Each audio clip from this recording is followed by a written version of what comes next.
Okay, welcome everybody. So I'll call the meeting to order. First item on the agenda are any additions or deletions to our posted agenda? Don't believe there are any. Or any public comment? None. So the next item on our agenda is an executive session. We expect that this will take about 45 minutes. We'll try to be timely with it. I'll need a motion. We'll need two motions to go into executive session. The first one would be to outline that disclosure of the items we're talking about will negatively affect the town, could affect the town. So is there a motion? So moved. Second. Okay, and then we'll need to entertain a motion to go into executive session under provisions 1 VSA 313A1A.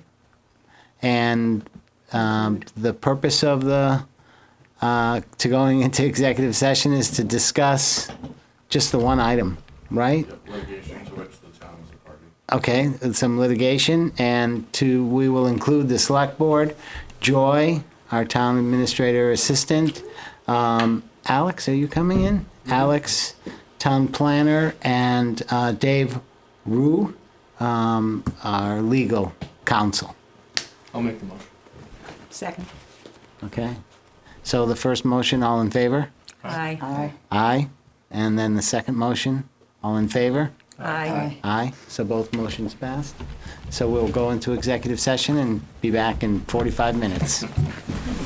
So we're just coming back from executive session. There were no specific actions or motions for us to take.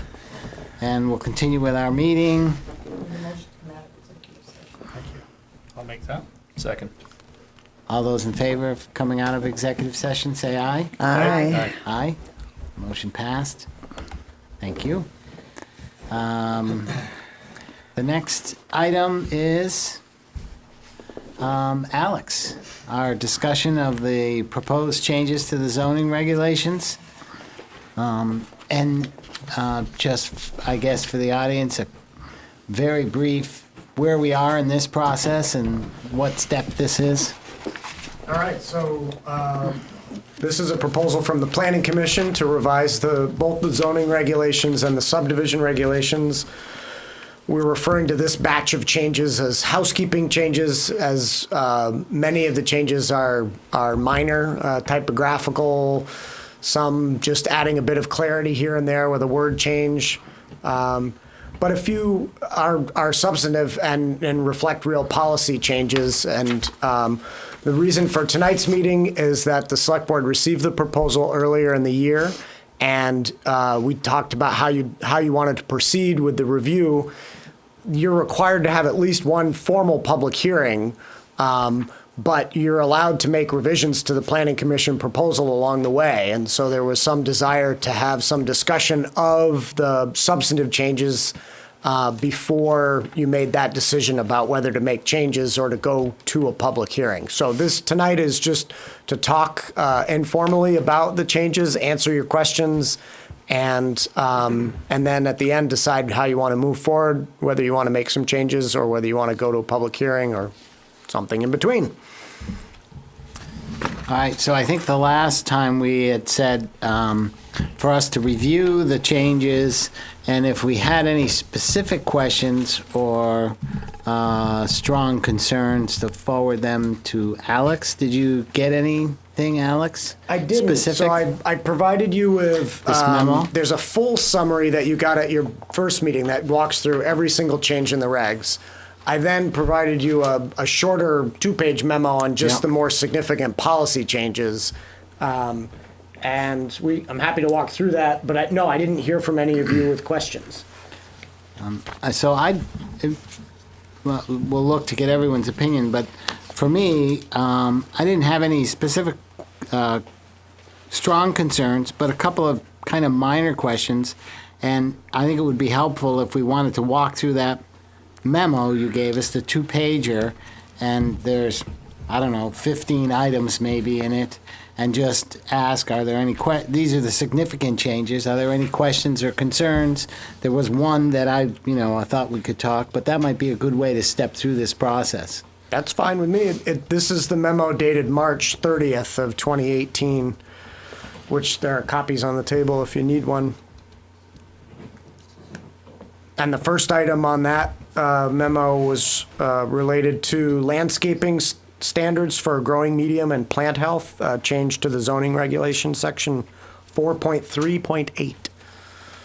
So this seemed like a fairly simple change, and other than requiring the prior to putting in the trees, somebody's considering the soil and the conditions. I had just a question, which is similar on all of them. It's just, so that's in the zoning regulations. The DRB could ask, but there's really no verification. It's just a requirement that somebody does, and nobody would actually go and check that. Only if the DRB specified that happened. So on the larger projects, there's been a desire both from this board and from the Development Review Board to do more checking. And so we've had conditions that talk about hiring at the applicant's expense an independent engineer or professional to do that checking. We haven't required that so much with tree planting, to actually be there when the landscape crew is installing the trees. Planting. They could. Mm-hmm. But you're right, it doesn't compel that. Right. But if it's found that the trees are not doing well and the tree warden inspects it and sees that it wasn't planted that way, then you could say that they Go didn't back. comply, and you got to Right. take those trees out and plant them correctly. Yeah, or if it's determined that the soil medium wasn't proper, Right. This would provide a little bit more teeth for an enforcement action. I would think if I was applying and I knew this was in the zoning regs, I would describe how I was going to plant the trees in that and say, this is what we're going to do. We're going to bring material in, Most They of have the- to show that on the specs Yeah. for their, Most of the specifications do show that, and this just provides, again, a bit more clarity of what that should show, and then a little bit more in the way of teeth if enforcement was necessary. and I think, the DRB, just as it's hiring an engineer to look at the other stuff, it could say that, if there was some concern, that the engineer, or whoever's doing the inspection, to make sure that the buildings are laid out properly and being put in the right place, which was This the could be situation. part of it. This could be part of it Yep. as well. And, Could be, yep. And the fact is that we're probably taking over those trees right. if they're planted in the right of way. So, We'd be responsible we could in the we end. could put a condition on, if it's a project that the roads are going to come to the town, then we would. Okay. Yeah. That's I've got one question about it, is where it says trees must be maintained so as to enable continued growth to maturity. But what I see around is some trees are planted so close to the road that they're dealt a poor card to begin with. So it's a little bit difficult for these trees to grow to maturity just based on their location. Well, that is incumbent upon the applicant to demonstrate that the tree can, in fact, be healthy and vigorous over time, and whether that's its position with relation to the road, or the addition of special soils or engineered substrate for the trees to grow in and be able to grow out into portions of the road. That's their That's part of obligation, theirs. is to demonstrate that that's going to happen. And I think that that conversation did come up, for example, in the Hinesburg Center project, Kenny Drugs, when the developer proposed that interior parking area, but with trees along it, and the board said, there doesn't appear to be much growing medium. How are you going to make that possible? And so there were conditions placed to require what are called structural soils that are not compacted to the same degree, and the composition is different so that tree roots can actually make their way out into them. That's just one methodology that can be used.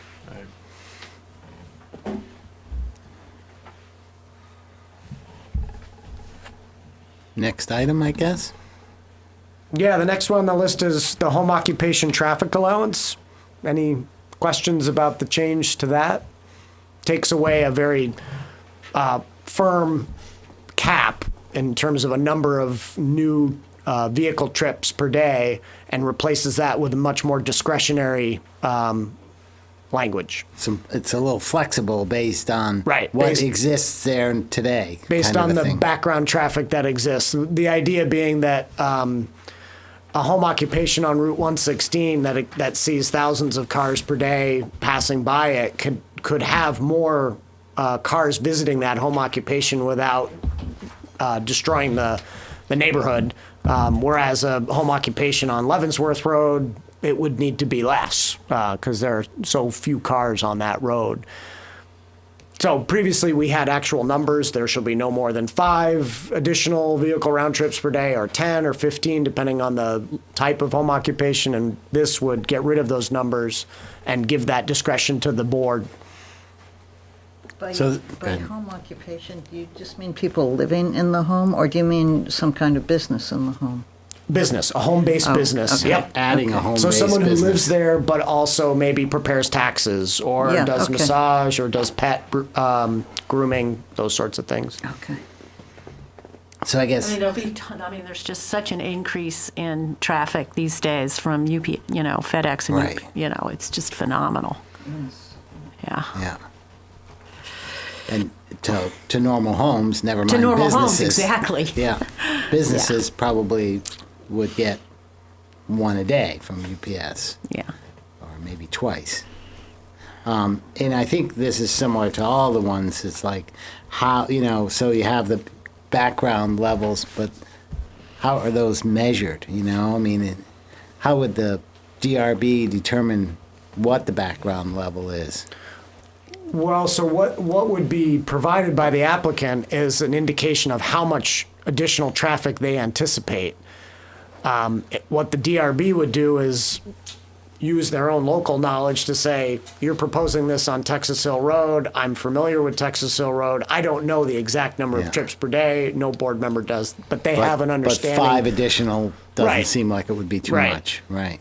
So it's it's the ability for the board to use their local knowledge and an applicant to describe what their anticipated traffic and see whether those two mesh in the context of a public hearing where Yeah. neighbors have the ability to Yeah. have conversation about it as well. It certainly seems better than coming up with a number ahead of time. Yeah, we Yeah. failed when we looked at this. We failed to understand where these numbers in the current regs came from in the first place. And again, it just didn't seem equitable for folks, especially on Route 116, to be limited by that number when there was so much background traffic. Most other communities that we researched have language very similar to what we're proposing, which gives the Development Review Board discretion. That to me seems like truly housekeeping, of just fixing language that is more in line with what is practical, as opposed to artificially trying to figure it out. I don't have a problem with that. All right, keep going. So this next one is more of a policy change, and that is to introduce a prohibition on internally illuminated signs and electronic message boards. So you probably all know what an electronic message board is. CVU has one. That's what that Right. is. Internally illuminated signs would be like the Kinney Drugs sign that stands out by the road. Doesn't have light shining on it. It has lights inside of it that illuminate the sign. Kinney Drugs actually has 2, one on the building that faces 116 and one on the sign that's freestanding. So this proposal is to prohibit those with 2 exceptions, those being allowance for one open sign in the window of the business. You'll notice many of the businesses, especially in Firehouse Plaza, have those open signs, and to allow for gas station price signs, which the technology has progressed, and most of those now are internally illuminated, easier for the station to change, that sort of thing. Does it also allow for signals that are, traffic control signs like right turn on red? Yeah, our sign regs exempt those from needing permits or being covered by the regulations. Okay. All right. Oh, okay. Yep. The next one is another significant policy change, which is to extend the existing prohibition on drive-through restaurants to all uses. So we currently have no drive-through restaurants. We've had a prohibition on that for a good long time. But we do have 2 drive-through banks, and we have a drive-through pharmacy, all of which would be allowed to continue under this new regulation, but we wouldn't allow additional drive-through facilities. So if another bank came to town and wanted to have a drive-through, we would say no. Or if another pharmacy came to town and wanted to have a drive-through, we would say no. Well, how does that work if another bank did come to town? They would not have a drive-through. And so is there a process to allow that if this went into place? No. Nope. The existing uses are grandfathered and would be allowed to continue, but new drive-throughs would not be allowed and would not have a provision to get a waiver. Just wouldn't be allowed. How would something like that work to make it so they could? Well, you either don't adopt this zoning change, or expecting you you have to to say change the zoning at a future date if you did adopt this change. Yeah, this language wasn't written with thou shalt not do this unless you get special dispensation. It's just a blanket prohibition. Yeah. So I think for me, out of all the changes here, while I'm not a big proponent of drive-through,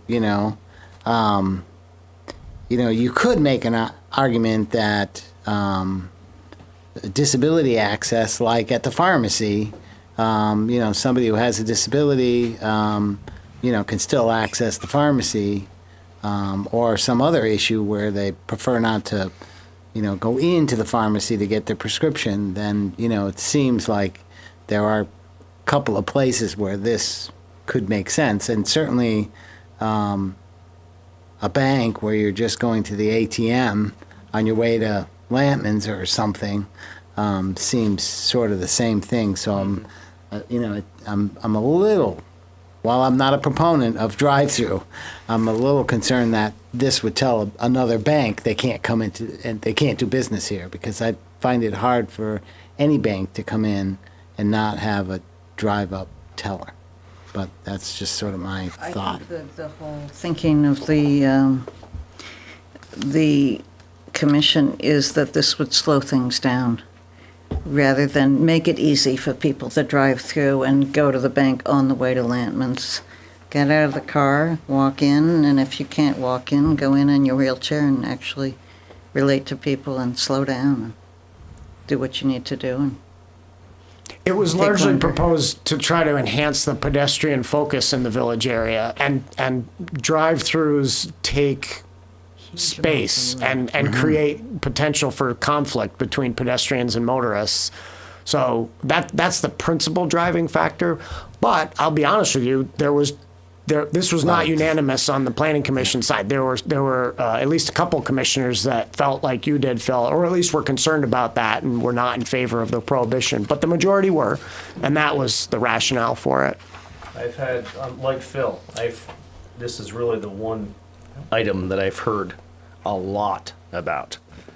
Many people are asking why. I mean, my mother recently has had health issues, and she has a hard time getting around right now.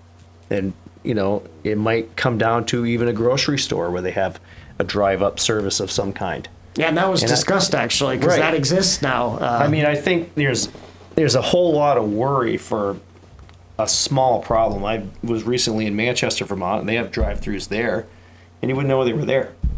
It's just a matter of a proper design. And I don't know how a drive-through limits pedestrian access to anything, really. I mean, I think the whole McDonald's drive-through is what people envision, but they're not taking into account the other options there are. So I'm really not in favor of this prohibition. And I've heard a lot of people, like I said, dozens of people have pulled my ear on this one. Yeah, I'm in the same boat there. I share some of those same concerns about eliminating that as an option for the reasons you stated, both of you. That was the two things, that was one of the things that raised my eye.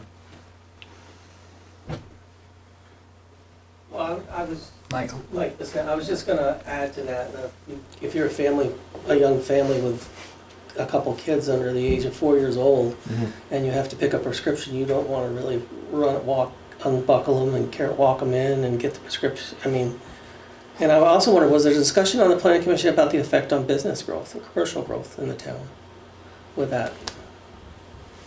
There wasn't, Mike. They didn't think that this was going to stymie economic development, but they didn't relate that lack of concern to any particular study or survey. It's just their It feeling. just seems to me it would put anybody coming in at a disadvantage. A like business, like Kinney Drugs or another bank. Well, I think there's lots of ways in which people can get those services, that businesses are very accommodating to provide those services to people. So you can call ahead, salespeople will come out and bring it to you. I think, South Burlington, I think, has actually imposed something like this, and that they're not allowing any new drive-ins in South Burlington. And I think that the ability to have those drive-ins does take up a lot of physical space to make it work. So you're just adding more room for cars when what we're trying to do is have more room for people. If it was to, if enough members of the public and the board, there's a majority on the board that wants to not see this go through, I certainly would not open it up that anybody can do it. Previously it was the banks where we didn't allow drive-through restaurants. That was the only thing that we didn't. That's been the long-standing prohibition. Yes, and I drive-through certainly restaurants. would continue to make that a prohibition. I also think that we should be looking towards,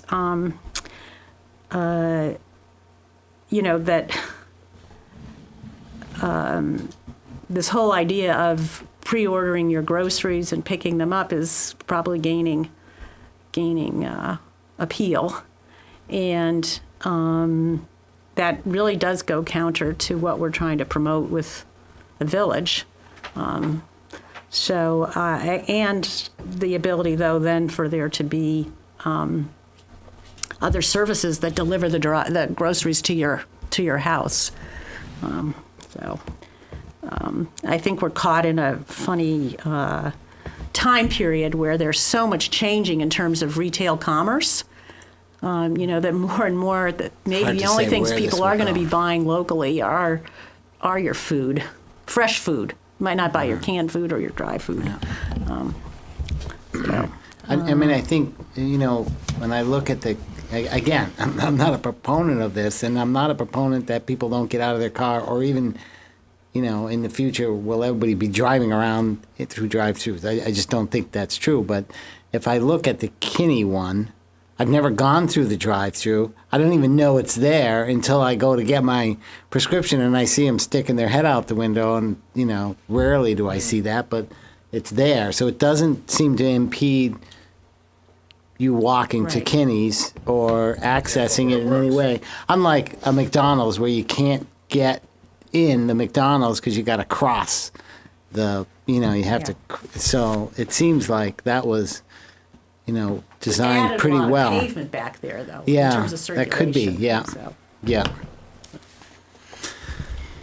Marilee, did you have a? Well, I said before, I can see the value of it, and I know I've read things on Front Porch Forum about young families being attracted to move to Hinesburg because of our plans to have a village center and have a walkable village. And to me, this drive-through idea is antithetical to a walkable village. That's a drive-through village. So I think it's a good idea. I'm in favor of it. And of course, when I remember my own upbringing, drive-throughs weren't an option, and we got along fine. We actually talked to people. The problem I have with that is it's not Hinesburg Village and then the rest of Hinesburg shopping elsewhere. And there's people on the outskirts of town like me. I'm not going to go to the village just so I can walk around and get my groceries or go to the drugstore. You know, the pedestrian village to me, I'm not going to say it's meaningless because I'll come walk once in a while, but it's not like I'm specifically coming to Hinesburg to walk around, to the village to walk around. You understand what I'm saying? No, because if you go to get your groceries at Lampman's, you get out of your car and you walk in. If you go to Kinney's, you get out of your car, you walk in. I do, Yeah. but older people might not have the ability. So tagging on that, there's a public comment that came in to all of us that says 3 categories where this would help drive up: disabilities, people with disabilities, people suffering from PTSD, and people that are ill. Those 3 categories would help.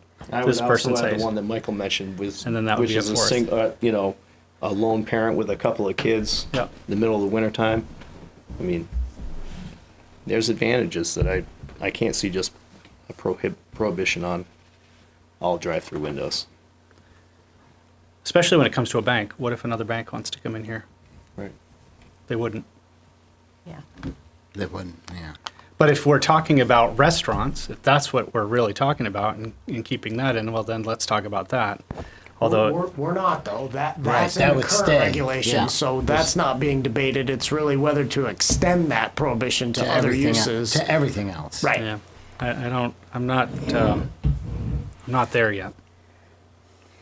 So if we wanted to, if it sounds like there's at least a couple of people that would maybe not like to include this, would we need a motion to do that, or just suggest to you if in fact Well, I mean, if you want to go to a public hearing with a, We need it you need to complete, go to right. a public hearing with a draft that Right. that you want feedback on. Right. If you're split and you want feedback on this at the public hearing, you can do that.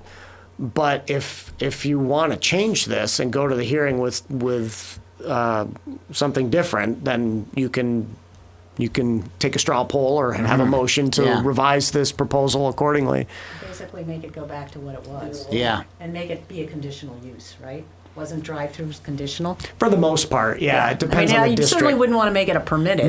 No, and I would agree. I mean, I think, and that's how I'm feeling too. Again, I'm not a proponent of it, but I can understand, if another bank wanted to come, they wouldn't come without this. And I could see something like Kinney, and I don't necessarily propose that we have it for any restaurants or any quick restaurants. So I think where it is now, I mean, I don't see it growing very much. Potentially, it's some new, somebody may, some other business may look to this, another pharmacy or something similar. But it seems like we have the ability to design that in, so it still meets the, Yeah, our- I will our tell you that in pedestrian the Kinney access. Drugs project and the National Bank of Middlebury project, both of which were in recent times and both of which had drive-throughs, fair amount of care and attention was given to the design of those so that pedestrians would be as safe as possible. And there would be as little as possible extra pavement. Whether we succeeded or not is subjective, but it's not as if that wouldn't be considered if this prohibition wasn't enacted. It would still be considered. and you wouldn't need any additional language to make sure that's considered. It's there now. No, it's there, and part of the site plan review process is specifically making sure that there is safety on the site for all users, including pedestrians.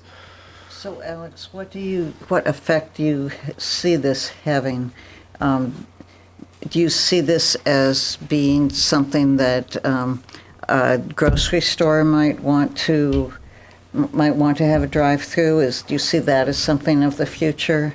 Well, sure, yeah. And actually, we have an example in the pharmaceutical end of things. Hannaford originally proposed to have a drive-through pharmacy. So that shows you there's the desire. But to Mike's point on economic development, they eliminated that, not because we had a prohibition, because we don't, but because it was difficult to plan for on the site, and they just figured it would be easier to do it without one. So they're still coming, even without a drive-through. But yes, Hannaford and Essex, town of Essex is probably a good example. If you ever get a chance to drive out there, they renovated the store a year or so ago. It's got to be one of their largest in the state at this point. And they have just about every kind of service you can imagine. They have dedicated parking spaces for drive and go service where you place your order, you pull into those spaces, people come out and deliver the groceries to your car. But they also have drive-through lanes where you order ahead and you drive up, and I don't know how they do it, but they somehow hand you your groceries out of a drive-up window. They also have people, special carts in the store where they're assembling packets for people. It's all very strange, frankly. But if you get a chance to go to that Essex Hannaford, you'll see some of that. So yeah, that's the future. What other effect would it have, possibly prohibiting any new banks from wanting to move to Hinesburg? I don't know. I'm not sure that a bank would McDonald's or- necessarily not locate here without a drive-through, but it's possible. And so, yeah, bank, like was said, another pharmacy perhaps. There was discussion about a place like Guy's Farm and Yard, and whether picking up supplies, that you purchase there and pulling up to, a loading area would constitute a drive-through, and the Planning Commission made it very clear that's not the intent to prohibit that in any way. And they do that at Aubuchon's. They do that at Right. Aubuchon's today. But like Andrea said, I think the retail world is changing. It's a little hard to predict exactly how that's going to go, so I don't want to pretend to know the future in that regard. But we know what the present is, and that is pharmacy drive-throughs, bank drive-throughs, grocery store drive-throughs. So is the intent similar to what I thought, to slow things down and make Hinesburg, encourage more of a walkable town rather than a drive-through town? It's definitely the latter. I don't think there was much discussion about slowing things down per se, but rather I think Planning Commission would be happy for people to still do their commerce quickly and efficiently, but they are interested in prioritizing pedestrian movements, not car movements. And they felt that drive-throughs do exactly that, prioritize car movements. So that's really the impetus for it. Thank you. And again, I would say at the Kinney one, that they accomplished that. I brought that up in the meetings as an interesting case where it took some significant negotiations and development review meetings over time to get to a point that made it work for everyone. But because in the beginning there was actually a slip lane proposed off of 116 to just shoot right into the Kinney, right into the drive-through. But you're right. I think in the end, it's a pretty successful drive-through that you, A, don't see much of, and B, doesn't interfere with pedestrian movements at all. If we were to decide to take this out, this new zoning reg that eliminates them all, would we want to add any additional wording to help to ensure that any that do come in are done very well? And you said not necessary. I don't think so. Okay. Like I said, I think that the site plan review standards are pretty robust when it comes to planning out a site and making sure that there's maximum safety for pedestrians and other users' vehicles included. So I think you're covered. If you wanted to have that more consideration of that, my recommendation would be make the change that you want to make and then just advise the Planning Commission in your next batch of housekeeping changes next year or 2 years down the road, consider this, rather than trying to craft it yourself. But we're not trying to craft anything. We're No. basically saying, just get rid Just of this get one rid and of that. stay with what we have now. Right. My point is, Right. if you Oh. if you decide to do that, but you still would like to Right. see maybe something more just advise the planning commission that way, and they can take that up at a later date. Well, you could also decide whether there were certain districts where this was allowed and where it wasn't allowed. You could. I think that, I don't want to speak for the planning commission, but the current composition, I think many of them feel like the village growth area functions as a unit, even though we have separate districts, and that they're actively talking about having more uniform design standards right. across the whole growth area. So I don't know that that would be a productive way to go at this point. Again, you could advise the planning commission to think about that as a future change if you decide to extract this. Okay. So I'm picking up that there's two, and I'm on there too, 3 board members that are feeling that this might be problematic.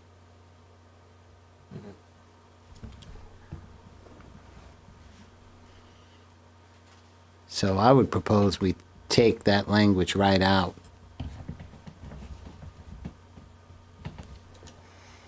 Is that a motion?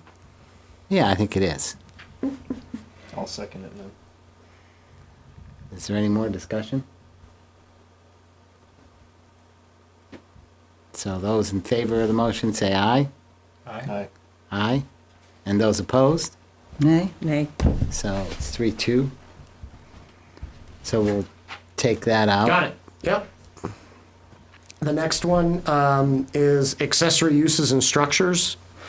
And this is very much a wholesale rewrite to this section. Peter Erb, who was our zoning administrator two zoning administrators ago, and I have always felt that this was a problematic section.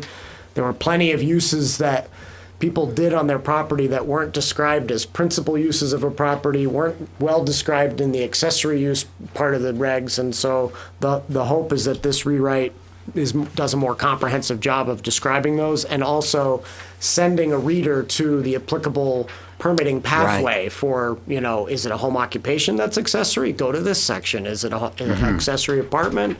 Go to that section. So I don't know that I have any true policy changes to highlight in this section, but it is a big rewrite. So if you had any questions, I can try to answer them. Is this section 5.8 now? Yes. Sorry to interrupt you, sorry. That's okay. That's okay. Well, I think one of the things that had been in the first proposal was that you could have a separate driveway access for Right. an accessory. Well, we'll take that up on the next item, Okay. the accessory apartment provision. This section Okay. 5.8 refers to that section, but Right, okay. it just lays the framework for there being accessory structures and uses. No questions on that one? No. So the one that Andrea mentioned did probably generate the most discussion, 5.9. I think, at the public hearing that the Planning Commission had. And this is related to accessory apartments. And so what's proposed, what's in front of you, is simply to increase the allowed size of an accessory apartment. And we have a different formula for doing that. So I'm happy to take questions or, engender conversation on that.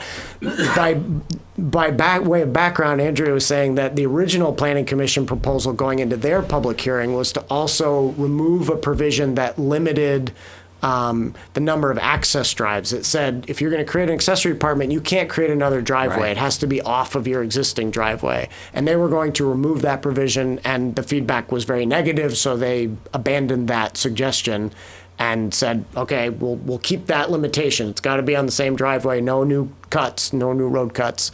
But the proposal for a larger allowance of size is still there. And they did commit to talking about this further in another batch of housekeeping changes in the future. The concept of how proximate an accessory apartment should be to the principal house. right, Because there right. was conversation about should there be a distance measure? Is it okay if it's as long as it's within a certain number of feet of the existing driveway? That's a conversation for the future of the Planning Commission. So the way it is now, you could put an accessory structure way far away from Right. your principal structure. Yes. But you would have to have the same driveway. Yeah. And internally, you would do that. And I guess my question is, there still would need to be site plan review on that accessory building? No. Oh, No, okay. accessory apartments don't go through a site plan review. Nope. But they do go through a conditional use review, which is actually a higher level of review than site plan if it's a new structure.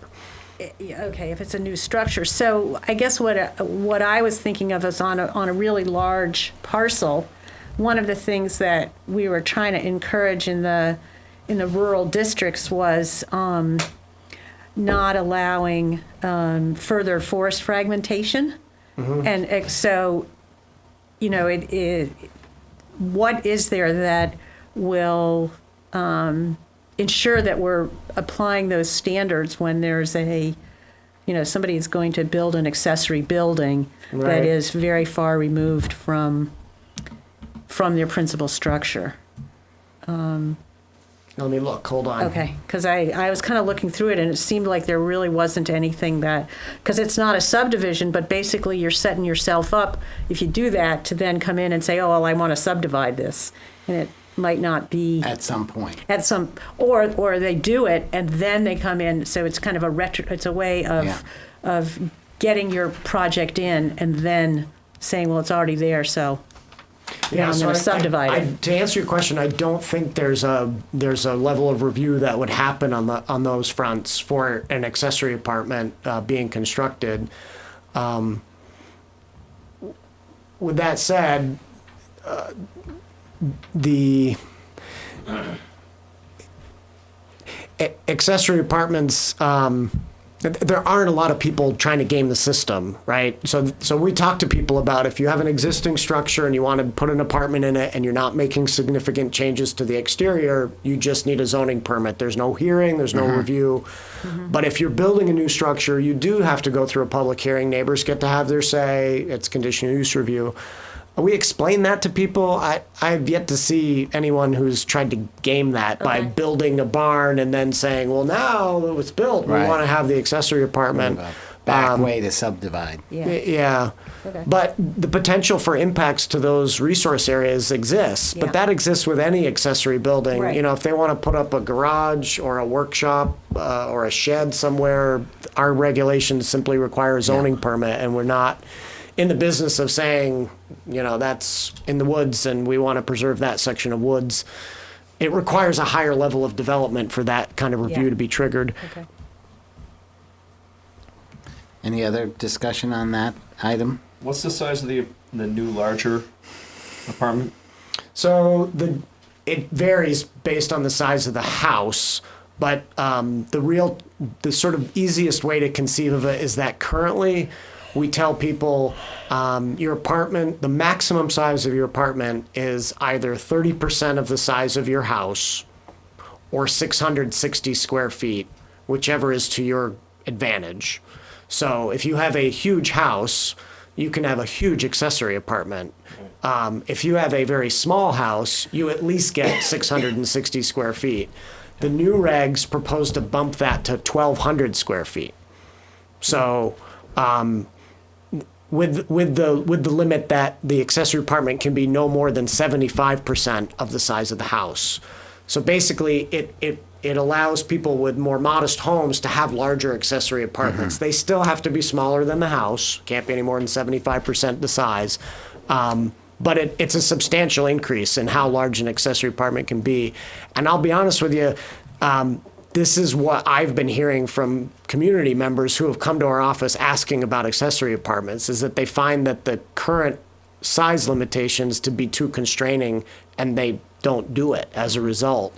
And I think this will make it much more likely that we'll see more of these and people taking advantage of that option, because they'll actually be able to see themselves perhaps building one and then having their kids move into their house, and they can live out, you know, their retirement in their accessory apartment, whereas before it was difficult to do that. And the cost to put that in is a certain amount, and then it's just incrementally to make it slightly bigger. Right. Yeah. It's not Yeah. that much more to build Water, it to a size that you wastewater, feel yeah. comfortable in, because you've already invested in the wastewater Right. and all of that. Yeah. But it is a substantial change. We did get some public feedback about concerns about this being, you know, potentially a subdivision light, you know, and essentially another house on the same parcel. But in the end, you know, we got a lot of feedback the other direction too, Yeah. that this would be a real good thing. We'll see more, you know, affordable housing created That's- as a yeah. result, more options for folks looking to downsize but stay on their property without having Yeah. to subdivide. All right. Next item, camping limitations. Do you want to go to the next item? I'm just looking at your agenda. You're past your time. I know. So I'm hoping we can step through this. And Okay. I'm not sure there are any. Yeah, specific- actually, Well, I we don't- could ask the question: are there any others items in here?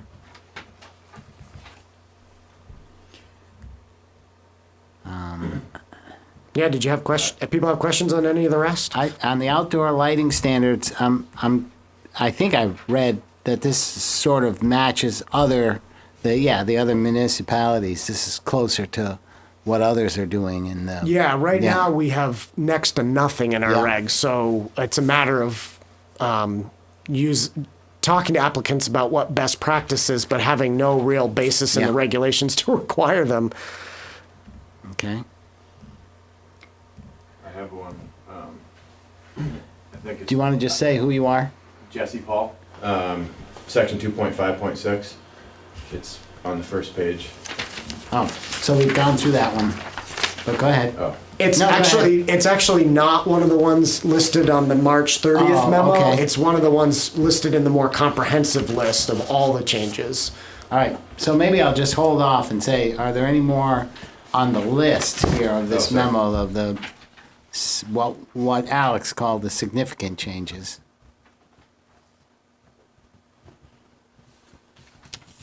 So I see none. So go ahead. Which section were you? Section 2.5.6. It's on the first page of the small packet.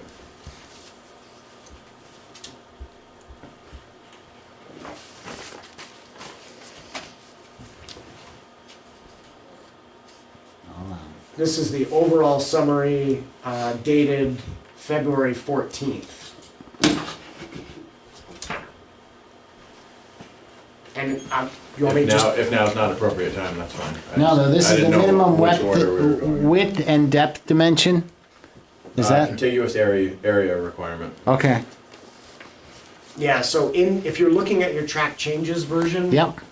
there's a section that's been completely removed. Right. Which used to be 256, and it's the contiguous area requirement. Now it's called minimum width and depth The numbering dimensions. just changed, but, Okay. but Jesse's here to speak to the elimination of that contiguous area requirement.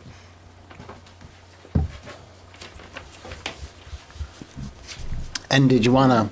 What do you want to say? Do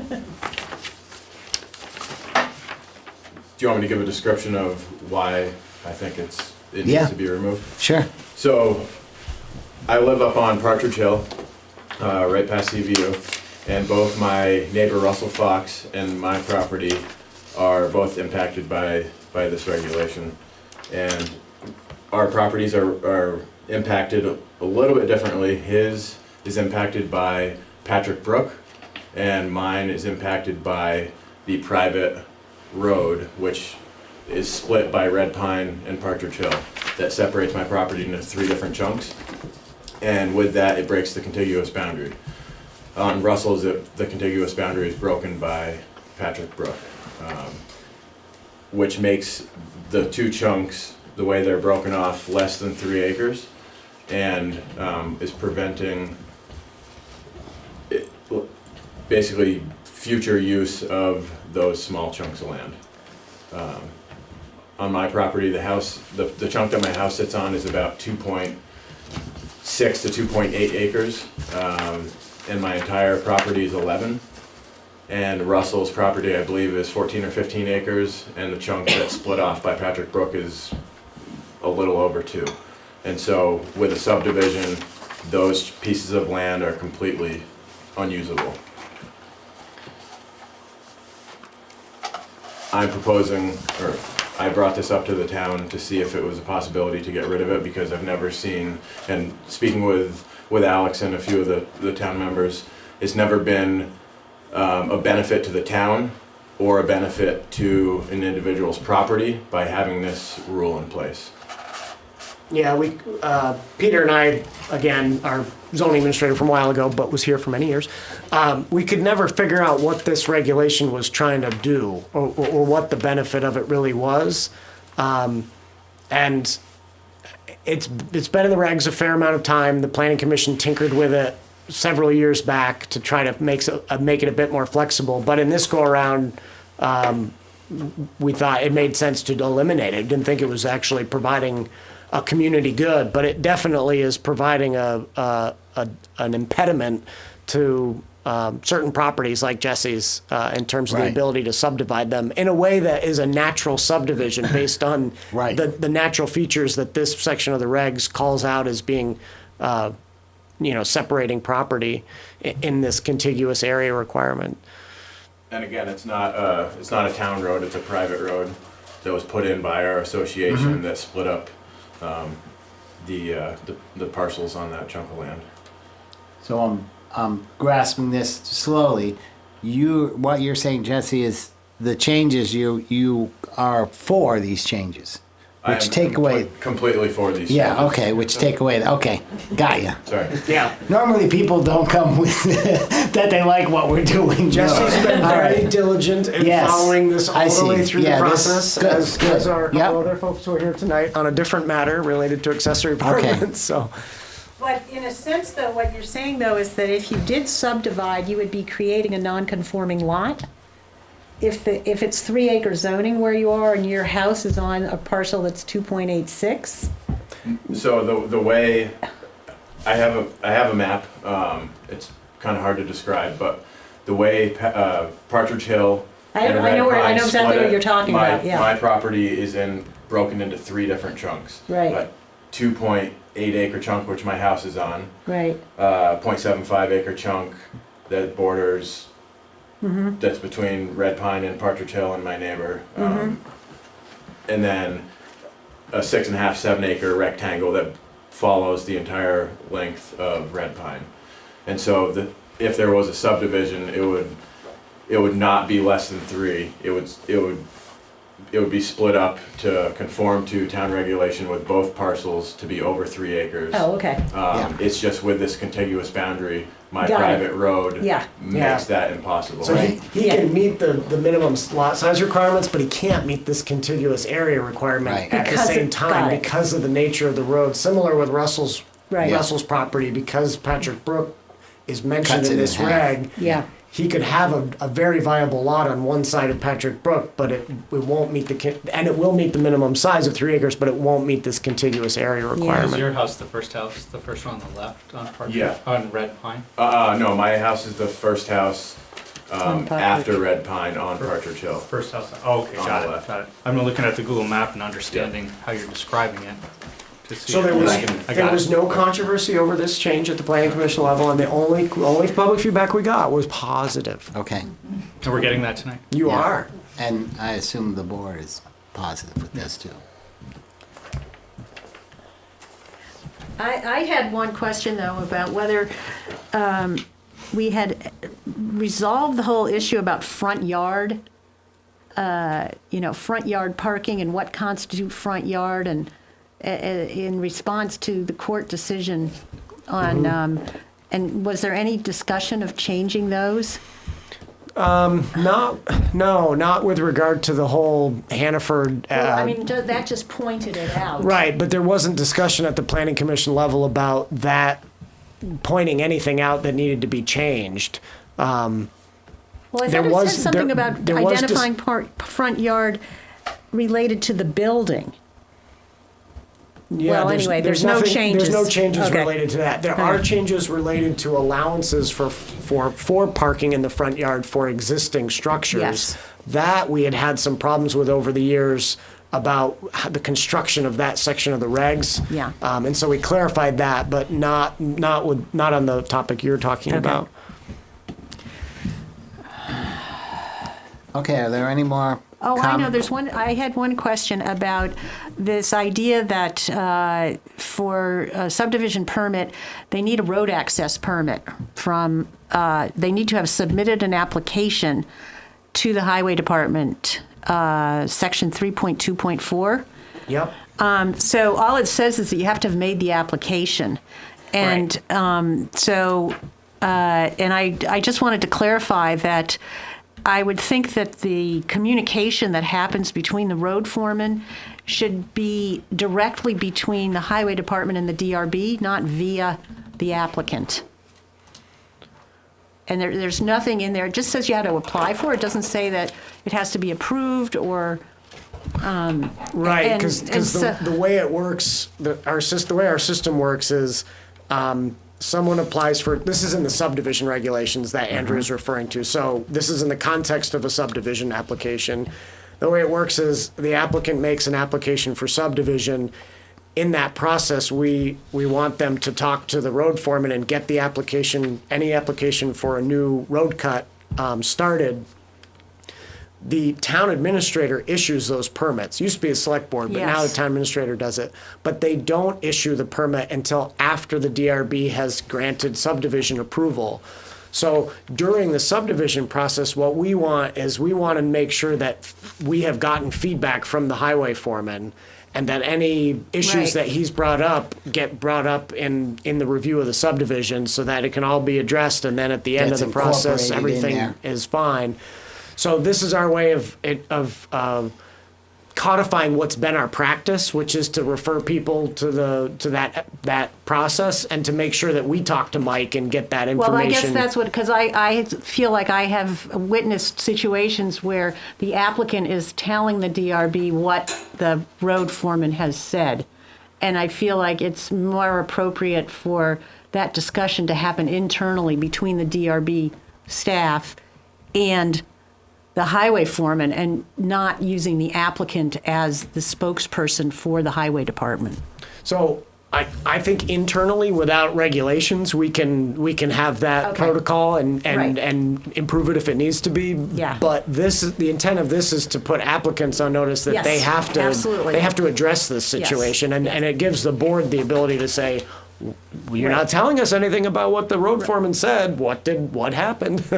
But yeah, if And there's yet you should know what's happened without Before. the applicant telling you. We should, yeah. Okay. That's not to say that there aren't ways to improve our internal communication between departments in this town. But Okay, yeah. we try to do that.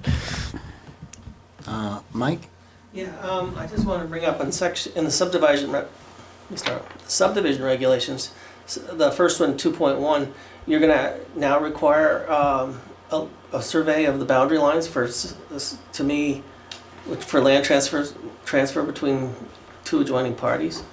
Yeah, so this one did engender quite a lot of discussion at the planning commission level, and similar to the prohibition on drive-throughs, was not unanimous. There are at least 2, if not 3 board members that felt this was gonna create an undue burden on landowners that could not afford to have a survey done and needed to do a very simple boundary adjustment between themselves and their neighbors, maybe to resolve a dispute, maybe because they're just family and they're swapping some land. And Mike was present or made comments on that. He had those concerns.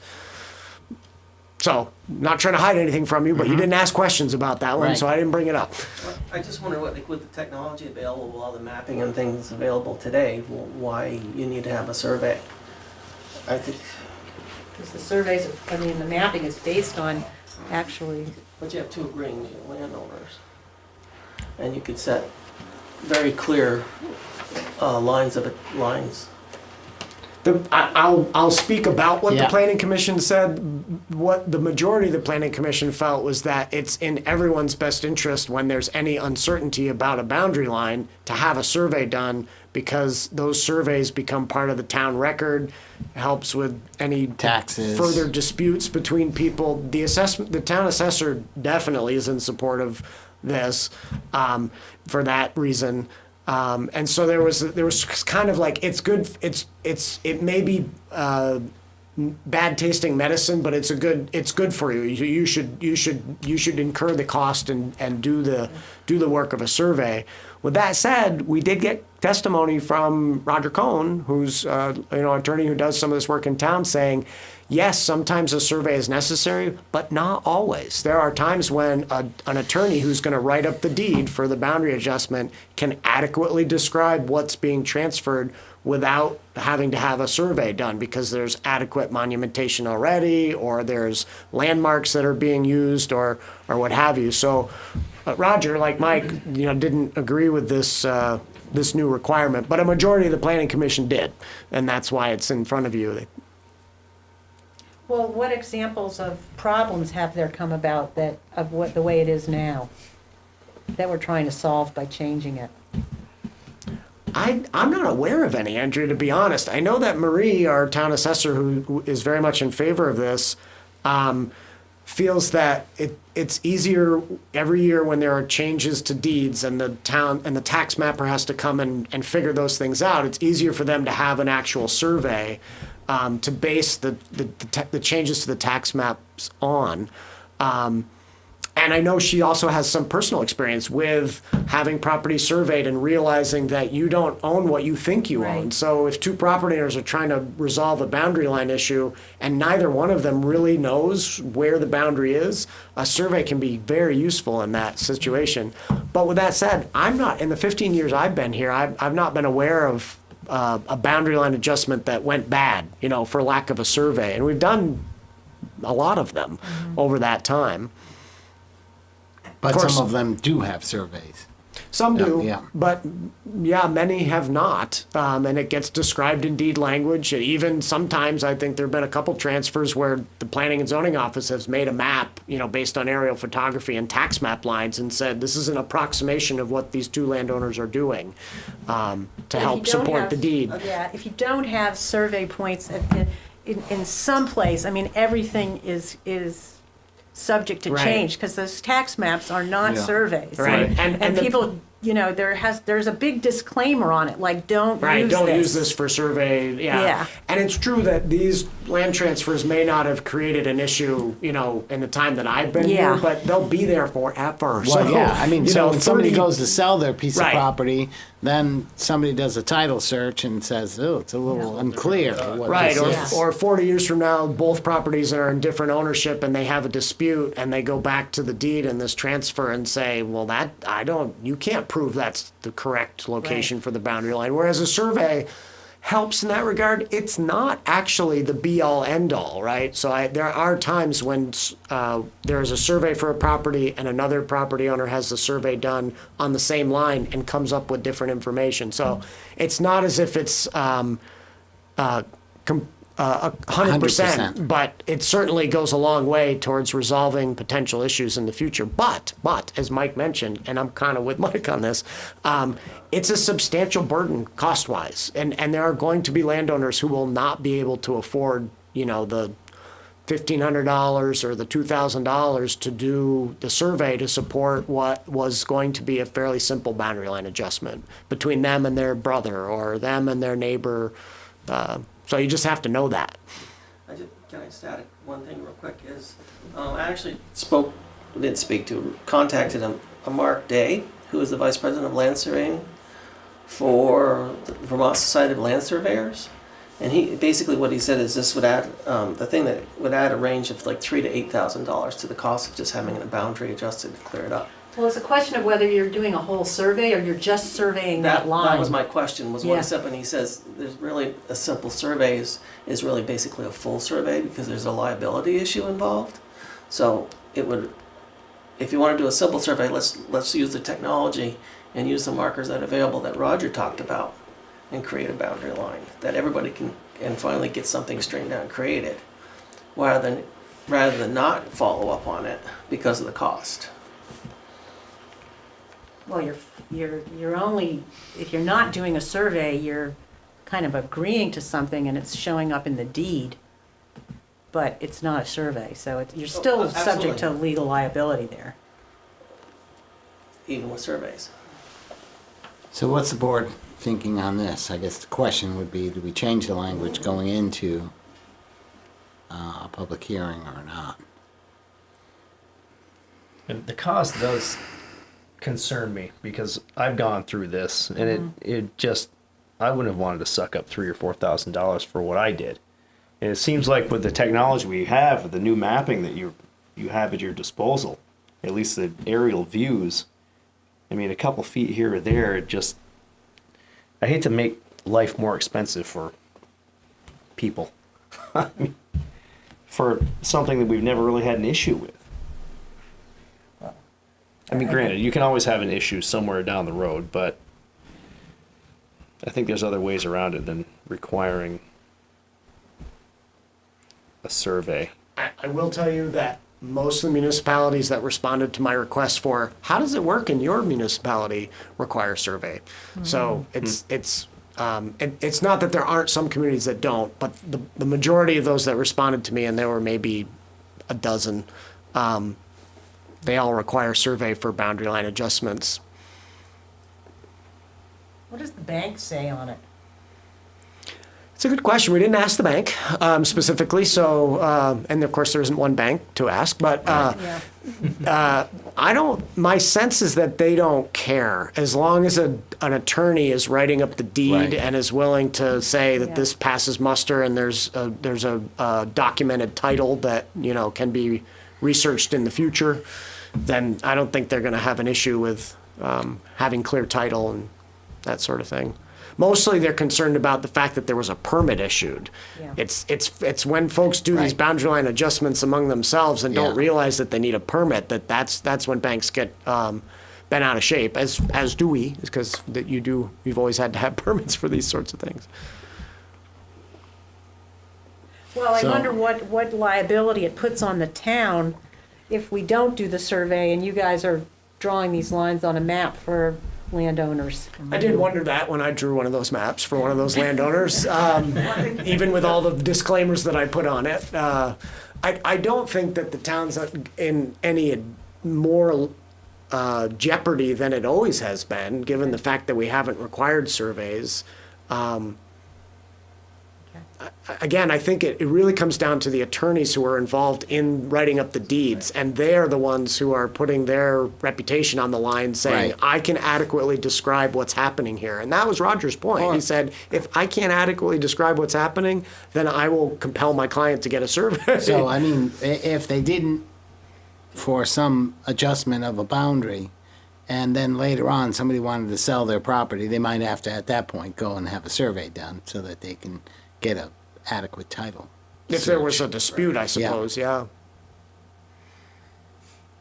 But again, I don't want my personal Yep. opinion on this sway too much. The planning commission majority of the commission did feel like this was a positive addition to require the survey for the sake of town records and everyone's, all parties' interests and clarity, and not getting surprised later on down the road when you realize the boundary adjustment you did with your brother turned out to not be right.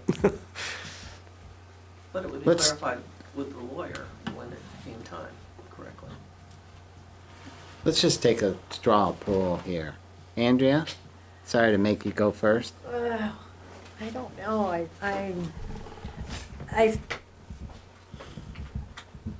I see the value in there being a survey because it really ultimately it makes it clearer going forward, and just having worked on a number of not necessarily projects here, but just doing landscaping between neighbors where you don't, and so I've seen the repercussions of something that happened 40 years ago, and we're trying to deal with it now.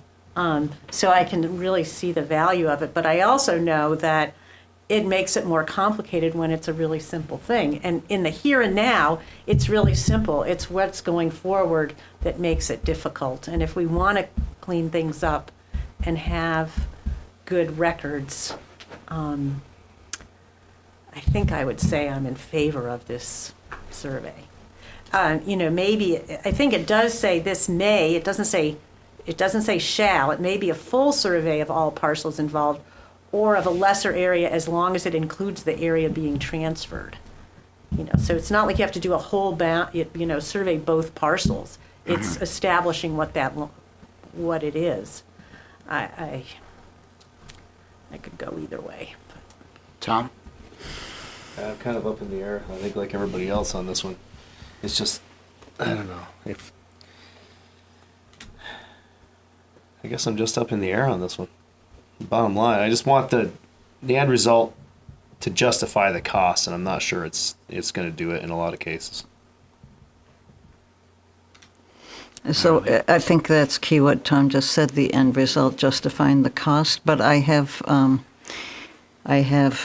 bought and sold numerous properties in various locations, and sometimes there was a survey, sometimes I had to pay for a survey being done, and it was always helpful to have the survey having been done, even if I wasn't sure of the property lines, then the pins were there and pretty easy to check it. So you said surveys aren't always accurate, but I think we assume that they're accurate. I think that's why the towns that responded to you all required surveys. So to me, it seems like a valuable idea. I think it's a valuable idea, sure, but I don't know if it's necessary. And it sounds like if it is necessary, the catch valve is going to be the attorney who isn't going to write off on it saying that this is something I can describe without knowledge that they can describe it, and then a survey would happen. So I get that life is complicated enough. Don't make it more complicated or expensive if it's a simple thing. So I would say not to require it, and that it would happen through the process if it is required by somebody along the way, ideally an attorney who wants to describe it. Could we say, or deed description?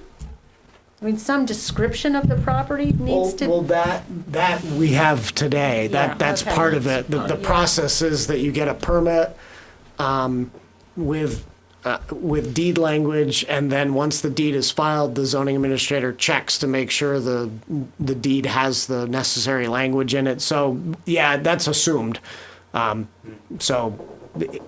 But yeah, I mean, I'm wondering if there's something we can say needs to be in the deed language. I would hesitate to try Okay. to write that language because I don't know what that Yeah. should say. Yeah. We'd have to Okay. get it. Survey's required. Yeah, maybe. What are you thinking, Phil? So I would, I mean, I'm thinking, is there something really broke that we're trying to fix?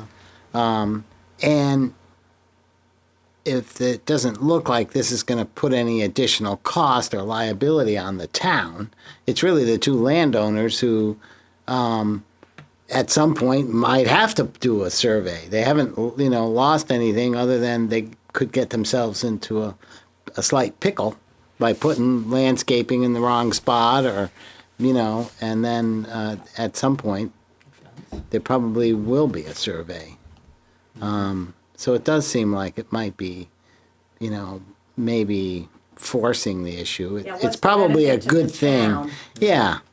I To mean, it's require the really, survey. it's, if the landowner wants to do it the right way, but in some cases, they may be so simple, it's not required. So I could, and it doesn't, although I understand the town and the planning commission, the Marie certainly would like it because it cleans everything up, but,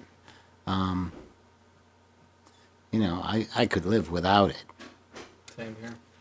So, Yeah, same. so it sounds like we've So is got, Marie's contention as the assessor that it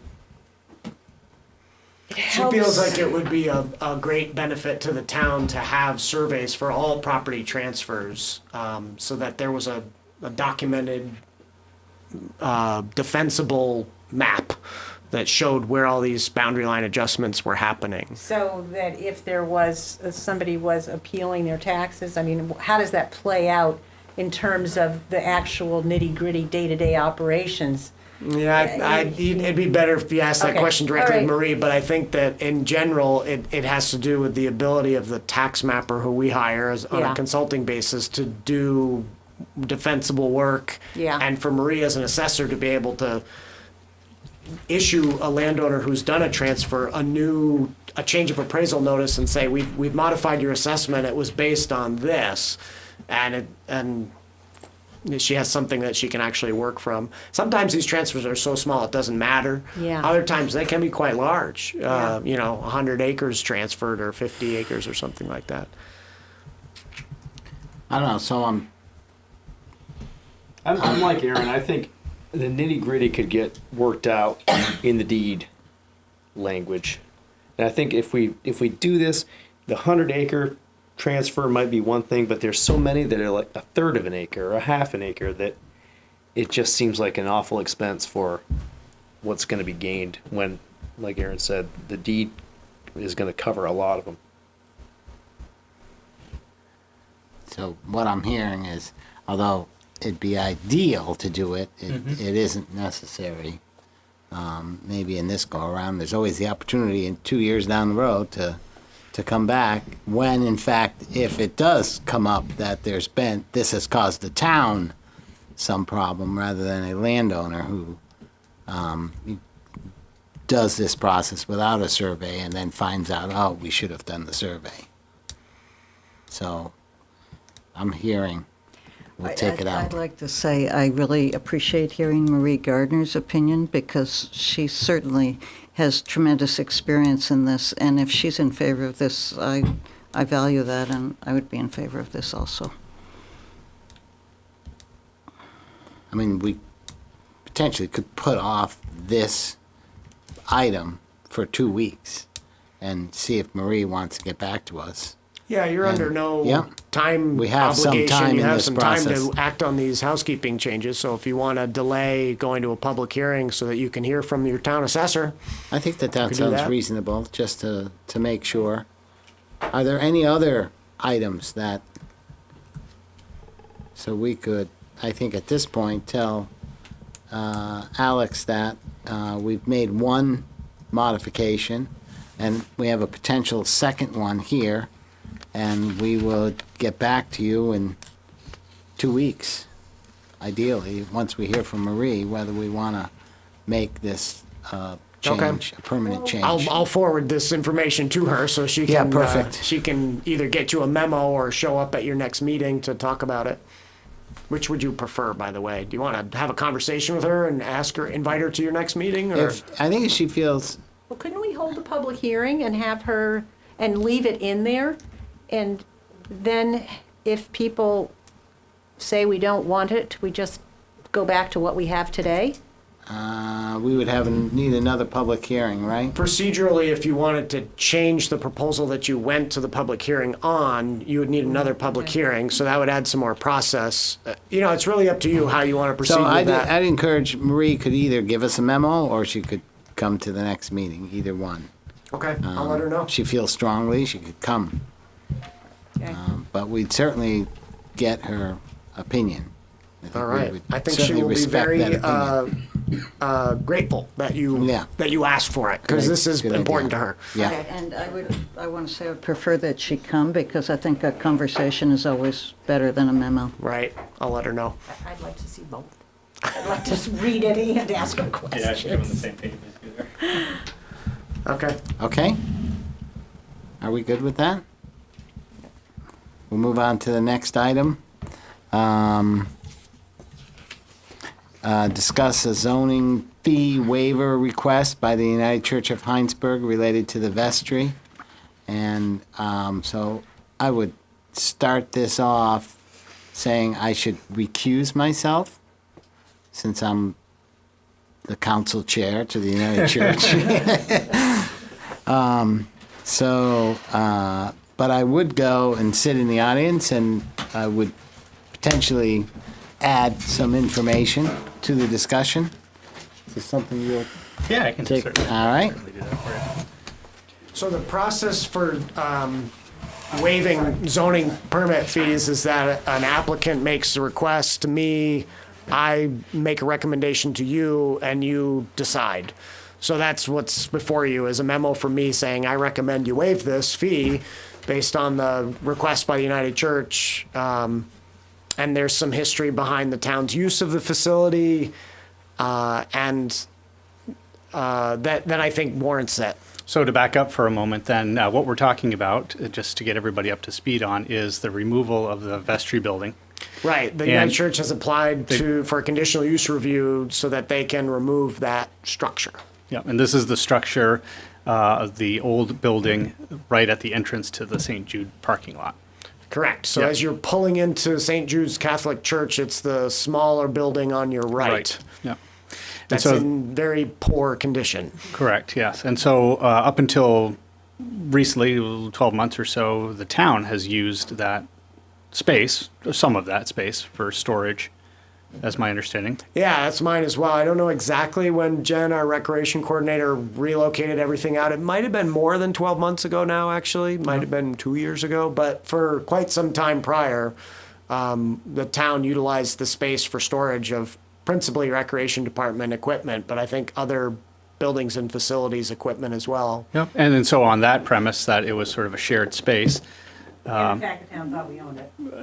we Some people. we are getting the request for the fees to be zeroed, I assume. Right, Yeah. yes, the fee for the conditional use review, which is $310, and the subsequent zoning fee, which would be $35. So a total of $345 of fees to be waived. Sure.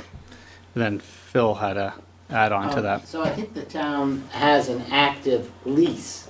So the town is actually right now leasing that building. 99 years. Yep. But I don't believe we're actively using it anymore. No. And of course, we're not actively using it because we're in the process of considering to tear it down. Well, I'd like It to sounds speak like. to that. Sure, absolutely. So I'm okay with waiving the fee, but I don't want it to be a presumption that that building is being taken down. I think that I would like to see from the church, and I think that the DRB will have to see that when they come to them about what they're basing that decision on of taking it down. So what you're speaking. Because there's a zoning law that says that, regulation that says the reason that they're coming is that to take down a building that was built prior to 1946, That's what I wanted to. you need to get conditional review. And I think that there can be people, just as there was for the old police station, people can be arguing that it's maybe worth salvaging, and there may be people So it's interested. it's a very good point. So this conversation is strictly about waiving those fees Yeah. and not about removing a building. Right, you're not the board that decides that. That's Correct. the development That's review board. And that's a decision still yet to come. So I would say that I can support that, but it's not because we as a board are saying, or I'm not saying that I think it's not because I think you should do this. It's because I think that coming before the board is important, and it shouldn't cost the church money to do that. Yeah.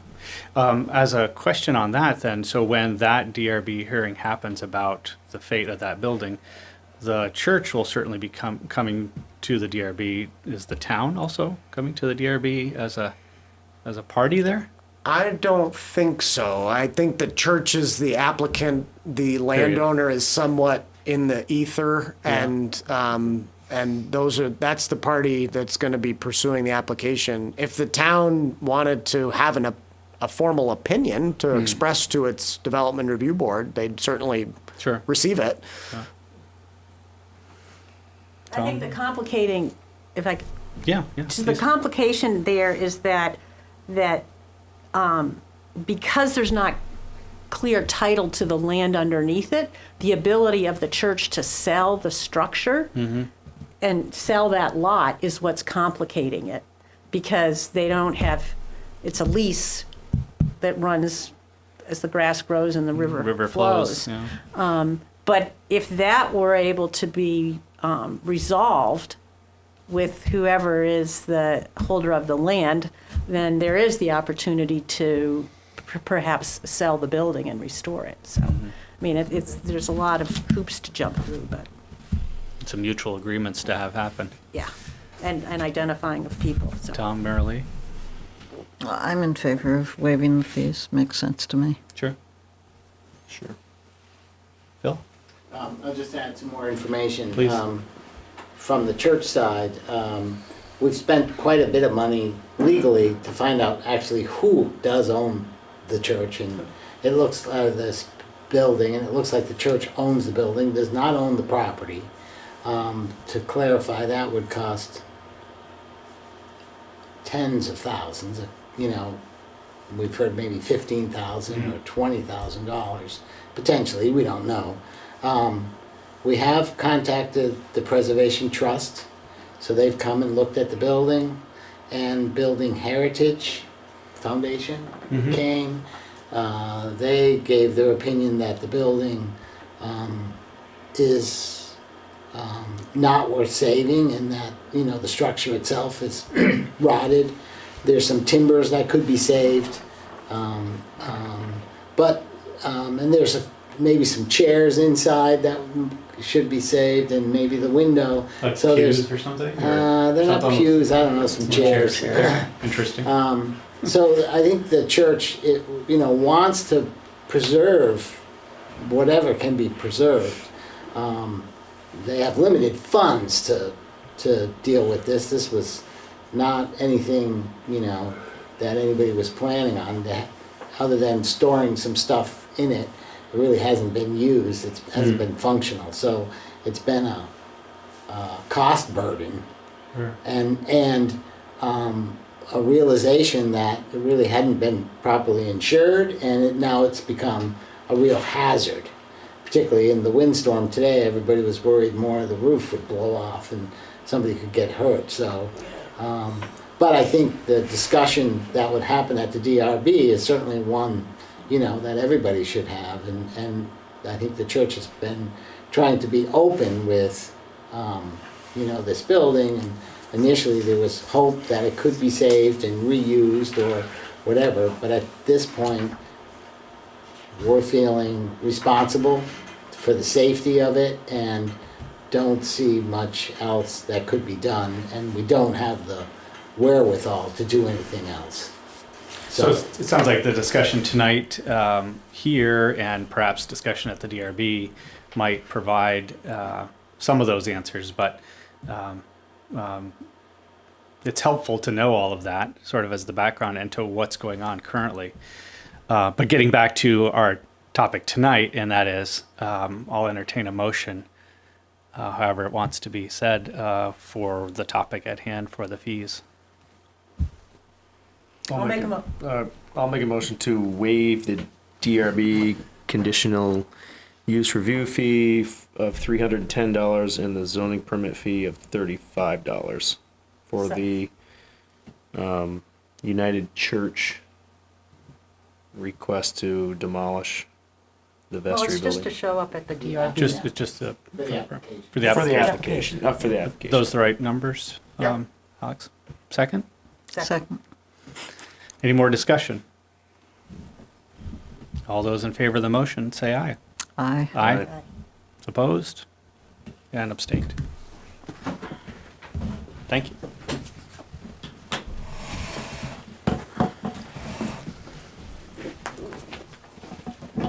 All right, next item on the agenda, number 6. Update on Lake Iroquois Association discussion. So I think last time we left, the Lake Iroquois Association had at one point $30,000. We think it's $25,000 for potential herbicide application, and $5,000 sort of their annual amount provided.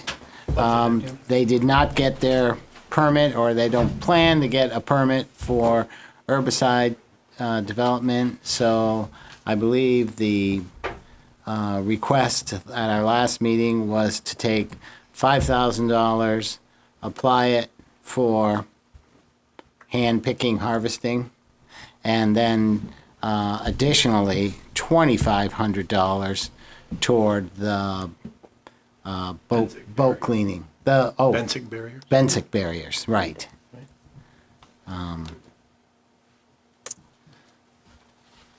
Wasn't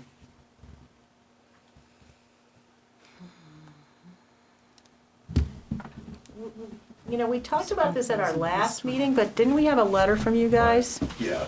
But we never got it electronically, I guess. Right, yeah. Oh, shoot. Okay. Do you have it, Joy? I have a copy of it right here, I do. Yeah, each Yeah, one we of just you had got paper it. copies, but I I'm somehow sorry. I And I thought, should have. yeah, okay. Should have brought it. Do you, you don't have it, here you go. Thanks, Joy. So it's 5,000 plus an additional 2,500 for the,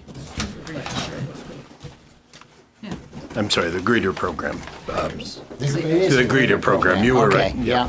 So, So See that, Andrew? So it's, what about the benthic mats? Well, that's in there. part of That's the part of the 5,000. 5,000, Oh, yes, so I'm it's not, sorry. you're not really, then there's still the.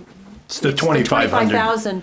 25,000 though, that was approved. That was approved, And you were yeah. wanting to take 2,500. Correct. Of the 25,000. Yep. Right. So, okay. Yep. Okay. Sorry for the confusion. so, no, I think, so I think at the And we- last go-around, we said, you know, here's the proposal, that we would, you know, it's out there and for everybody to consider, public to consider. I don't know if anyone got any feedback from the public on this. I know I didn't. Is there any? If you further- remember correctly, at the meeting, there was a few residents that were just communicating with us about their dismay of various topics, so there Yeah. wasn't any There didn't seem to opposition. be any opposition to this proposed use of correct. of the funds. I think the one concern is you know, that there's quite a lot of work involved in putting the benthic mats down and then taking them up. Because you don't want to leave them down there for forever. No, we you can't. You by can't, permit, yeah. so Yeah. That's Right. part of our responsibility Right. as permit holders for the Benzik barriers. We do have volunteers, you know, in our discussion, various people have volunteered to help out, kind of have a method. Yep. Since we put some down at the fishing access, so these would be additional ones around the beach area. Yeah. Which we will reapply those mats for this year. So I think maybe what Andrea's saying is if we provide the funds and they're used for the mats, we're not under any obligation to continue paying for the upkeep.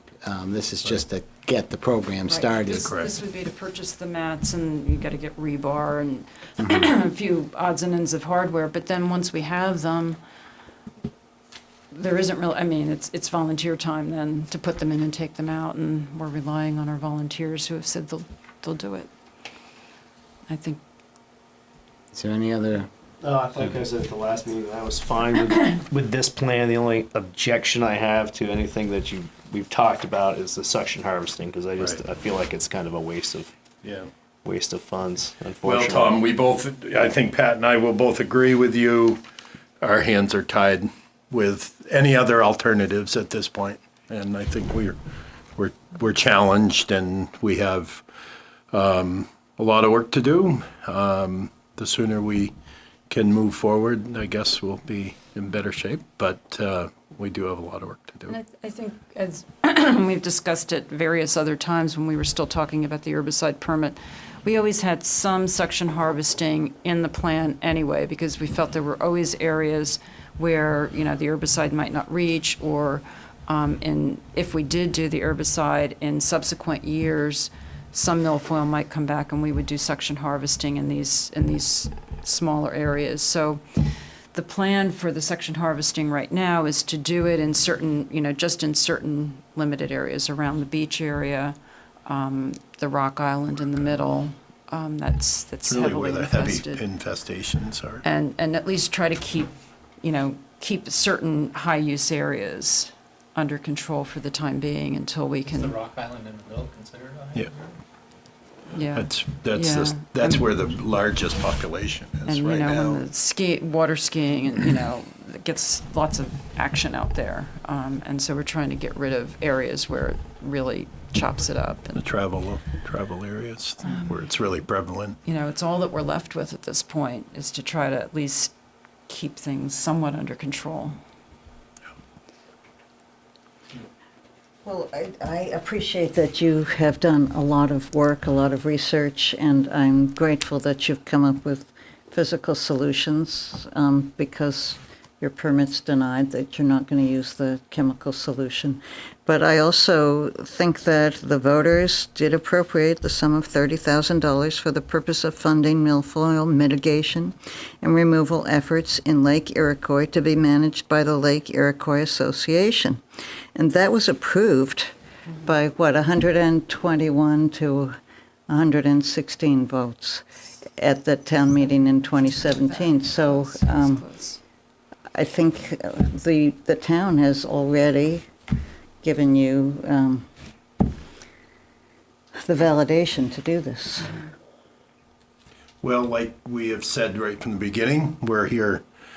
Number one, we appreciate the funding opportunities that have been granted to us, and we're here to communicate from this point on, and from day one, as Pat and Jamie were at the town meeting, sharing what was in front of us, and we will continue to work with the towns to make sure we're communicating in a way that everybody feels respected and responsible. And that's why we're here. And thank you, Mary Lee. We appreciate your comment on that. So I think, I'm the one who brought up, what the funds were for, but I think the 5,000, I think was sort of a given. I have no issue with that.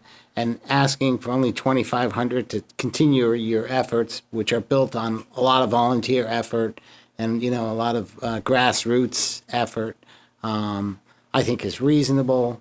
I think we could justify the expense based on the warning, particularly for 10% of what potentially could be asked for. So I'm okay with approving this if the board says so. I guess it's fair to say, Phil, too, is the problem's not going to go away. Right. We're going to be back. Yeah, and fair enough. be patient with us. Yeah. I know you probably don't like seeing us walk in the store, No. but we have a job in front of us, and it's going to take a lot of work. Yeah. We have a lot of energy. We don't want to stifle that energy, and so please bear with us as we continue to move forward through these next X amount of years. Yeah. The work that's been done prior is amazing, and we don't want that to be stifled. I have a question. Yes. The mats, are they reusable? Yes. They are. Yes. Yeah. Any sense of how many years they're reusable for? I don't know. Pretty much indefinitely. Yeah, if you don't, they're pretty. if we're they're careful. Pretty strong. Yeah. Okay. And we're careful with them. Yeah. So. Permits, map permits are for 10 years, so, we don't expect unless, Fortunately, somebody they're in the water, Joy, for a short period of time because of the permit requirements, from May to October at the latest. So that's not 12 years underwater. Right. So There's probably more they're- deterioration that happens when they're out Probably, of ground. yeah. So Yeah. Yeah. they storing have to them be under cleaned cover or and- something, and- rolled up. Rolled up. Yeah. I think they're at your place. Yeah. In your garage. Is there any more discussion? Do we want to make a motion? Do we even need one? Well, I think I think it would be appropriate since it's a slight. There might be some confusion on exactly where The the motion funds are might going. include acknowledging what Mary Lee read there. If you're up to a motion. So based on the warned item. Okay. Based on what's Fine. happened, I certainly appreciate you coming back here and with the requests for the funds. I mean, it makes me feel a lot better. Thank you. We appreciate being here.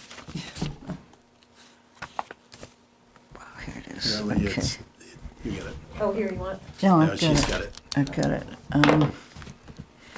So I make a motion that based on Article 10 in the March 7th, 2017 town meeting of the town of Hinesburg, where the voters appropriated the sum of $30,000 for the purpose of funding the milfoil mitigation and removal efforts in Lake Iroquois to be managed by the Lake Iroquois Association.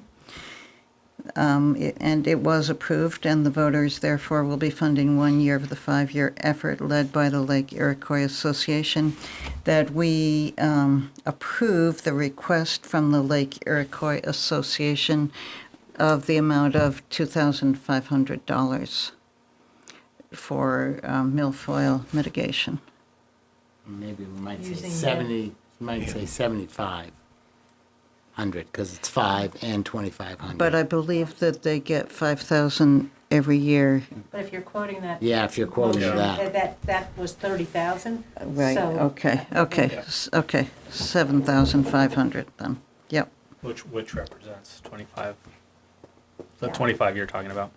Yeah, Yep, 7,500. yep, 75 is correct. And for milfoil mitigation, being used for benthic mats and suction harvesting. And the greeters. And the And the greeters. greeters, yeah. Yeah. You have that? Yep. Is there a second? She knows where to get it on VCAM. I'll second it. All right, thanks, Tom. Any more discussion? All those in favor say aye. Aye. Aye. None opposed, so that motion passed. Thank you. Thank you. Good luck. Appreciate it very much. Maybe We'll this see you year on the won't, lake. won't be as bad like Maybe last not. year wasn't. There's Yeah, who still, knows? We'll 8 see. inches ice out there. Yeah. So- I think we need to resurrect the contest. Right, yeah. Yeah, Yeah. we're talking about it. I've got people sending emails, ice out yet, ice out yet. Thank you all again for your time. All right, let's move on. Oops, that's the wrong agenda. Number 7. Yeah, I don't have an agenda. Yeah, Right up there. Oh, okay. number 7, discuss changing the select board meeting night. So I think we're on Mondays. We're saying that might be that can be difficult to put the agenda together over the weekend. And so we thought about Tuesdays, and We- decided we Wednesdays. couldn't do that. I know I gave Renee and Joy my suggestion, and now I forget what it was, Wednesday. The Yeah, but Or we can't do it Tuesday or because- Wednesday. Because the VCAM is- VCAM and then Right. because of the planning commission. Yep, Correct. Yeah. And just to be clear, what we're talking about is a permanent change, not Right. a summer change. right. Yeah. Yeah, could I speak to Yeah. the Monday night situation? You know, I think that we could, I mean, I appreciate that if we could, it would be great to change the night. But I also feel that, you know, we have to meet the 48-hour requirement for the posted agenda.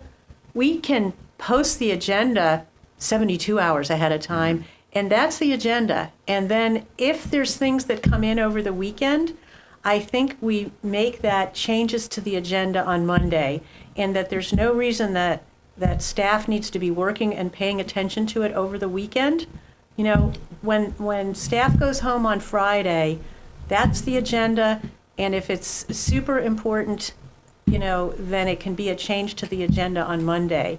But I really feel like there's no reason not to post that agenda on Thursday, you know, and whatever's come in is like, we'll deal with it. And I think staff has been extremely accommodating to us at last minute things that we as board members want and to the public. But, you know, we have to be respectful of their ability to provide the information, and, you know, we can post it a week ahead of time. You know, we want it to be as accurate as possible, but let's make, I think, life, you know, a little more predictable for all of us, and not be worrying about needing to check it all weekend because there might be something there or somebody feeling responsible. Can I just Yeah. bring up one potential, at least through the quasi-spring that we're having? And, The ice spring. right, and summer, in thoughts of Renee and Renee's health and her timing, if we can't if we could maybe make a change at least for the summer. Oh, I I'm think we're totally gonna in do favor that, of yeah. making the change for the Okay. summer. All I'm saying is that we do not have to be paying attention to that agenda until the very last minute.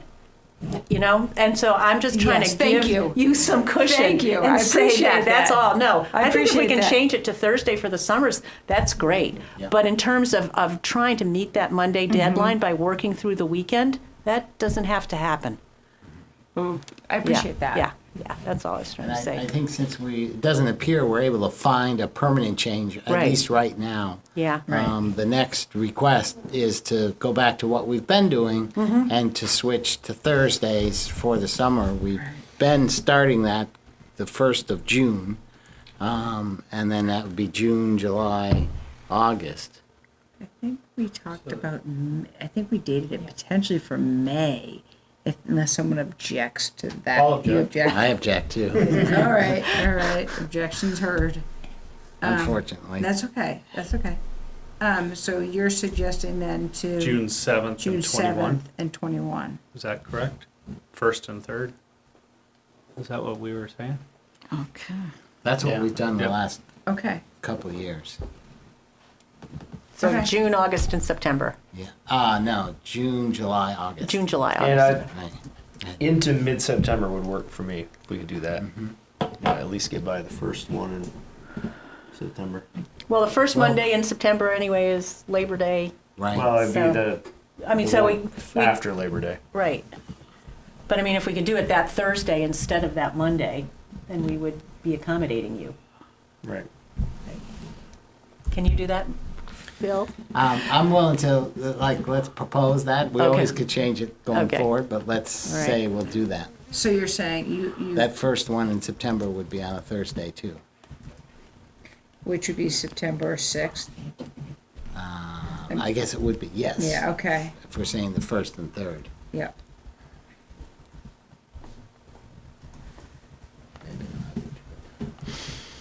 Yeah. There's, not that I want to get into the finer details of it, but I know that there's going to be a conflict there on one of those for me. Okay. But, well, maybe not, maybe not. It all depends on how the summer shakes So I out. think what we're saying, if we're in agreement, June, June, July, August, and the September first- 6th. the first Thursday in Yeah. September will be the schedule. And then during the summer, we can, ask again, is there a better time than Monday? At this point, there doesn't appear to be for a number of reasons. And Andrea's saying if the select board was a little more disciplined and gave some leeway to the staff to say, let's get the agenda out on Thursday, whatever it is, and if something comes up and we need to address it, we can do an addition and deletion as long as it's not a very substantial item. Yeah. Yeah. I think what I've heard in the past too is providing the documentation and the background and the to-do list, the completed to-do list on particular items that tends to go up to the day of the meeting, which I've heard also includes the Saturday, Sunday, which we're saying, no, don't do Right, that, right. But I think that's part of where this conversation is sort of rooted in. So if we are a little more respectful of the Saturday, Sunday rule, Yeah. maybe we could call it, and maybe we don't have it, and it gets, we're set for the next, unless there are deadline things, but of course, moving it to Thursdays isn't going to help us, right, for the summer to get us trained, but we'll get there. That's okay. We can. We'll get there. I think the point is let's we don't maybe pack the agendas, and that it's really, let's be respectful of the staff and what they can get done, Yeah, and not give them Yeah. 2 days off. right. I'm looking, Right, and you should I'm be able to looking- have your weekends. I'm looking at my calendar, and there are a lot of Thursdays in August, so if we meet on the 1st and the 3rd, what do I have? So it would be That would be the August 2nd 2 and the 16th. and Would 16th. we also meet on the 30th? Then that's going to be a long time if we're going to switch then to Monday. It's going to be a No, long the first, time. it would be Thursday on the 1st September too. Okay, Yeah. okay, And then September 6th, we would also meet. okay. So, And then That's- if we went back to Mondays, then the next Monday we would meet would be September 17, being Okay, first and third, thank you. if that's what we chose to do. The next Monday would Are you be okay? September 17, is that I'm what you fine. said? okay, Yeah, I'm fine. Okay, good, exactly. good. all right. But that's not to say if we needed it, we do have Yeah, that, in addition. that 30th, August 30th, if we needed it. Because there's 5 Thursdays in August. Exactly. Right, yeah.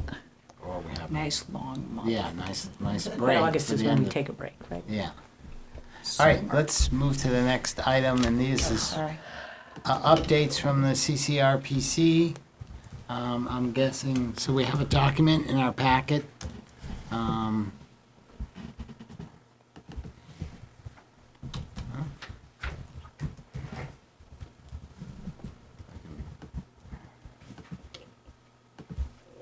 I think it's a sort of a summary. Yeah, it's an old one though. It's from January, and I think that there's a, I didn't print out or send over the, I think Michael sent this, so you want to talk to about it. I sent the wrong one after I got the new one. Okay. But basically, it's the Echoes plan, is that what you're talking about? Well, I think you had sent a copy of the UPWP. Oh. I think that's the last one I got. Alright. Oh. I just brought you some, here, you don't, rather, you can have, look at these real quick if you want. So, Michael, are you gonna you wanna just give us an update? Is that, Well, we've basically been through the process of the United, oh man, project. I always get this mixed up. Unified work plan. And it's going to go before the executive committee, or the full committee on Wednesday night to be approved. The 2 projects that Hinesburg applied for were included in the plan. I thought it'd just be nice to look at some of the plans that got approved by the other towns. That's my so two. maybe remind us the 2 Heinsberg ones. One is, The intersection of 116 and Lampman's. yep, And the other one is basically looking at the what? No, is basically looking at transportation with Richard Watts. yeah, it's the bus. About Yeah. the bus, thank Yeah. you.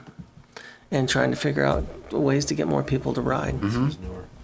Okay. But there's quite a few, and just I thought it'd be nice to look at the whole approved project. We didn't approve one, but we left the door open for the executive committee to approve it, which is it'd be From quite- another town. from Colchester. It was Okay. basically an inventory infrastructure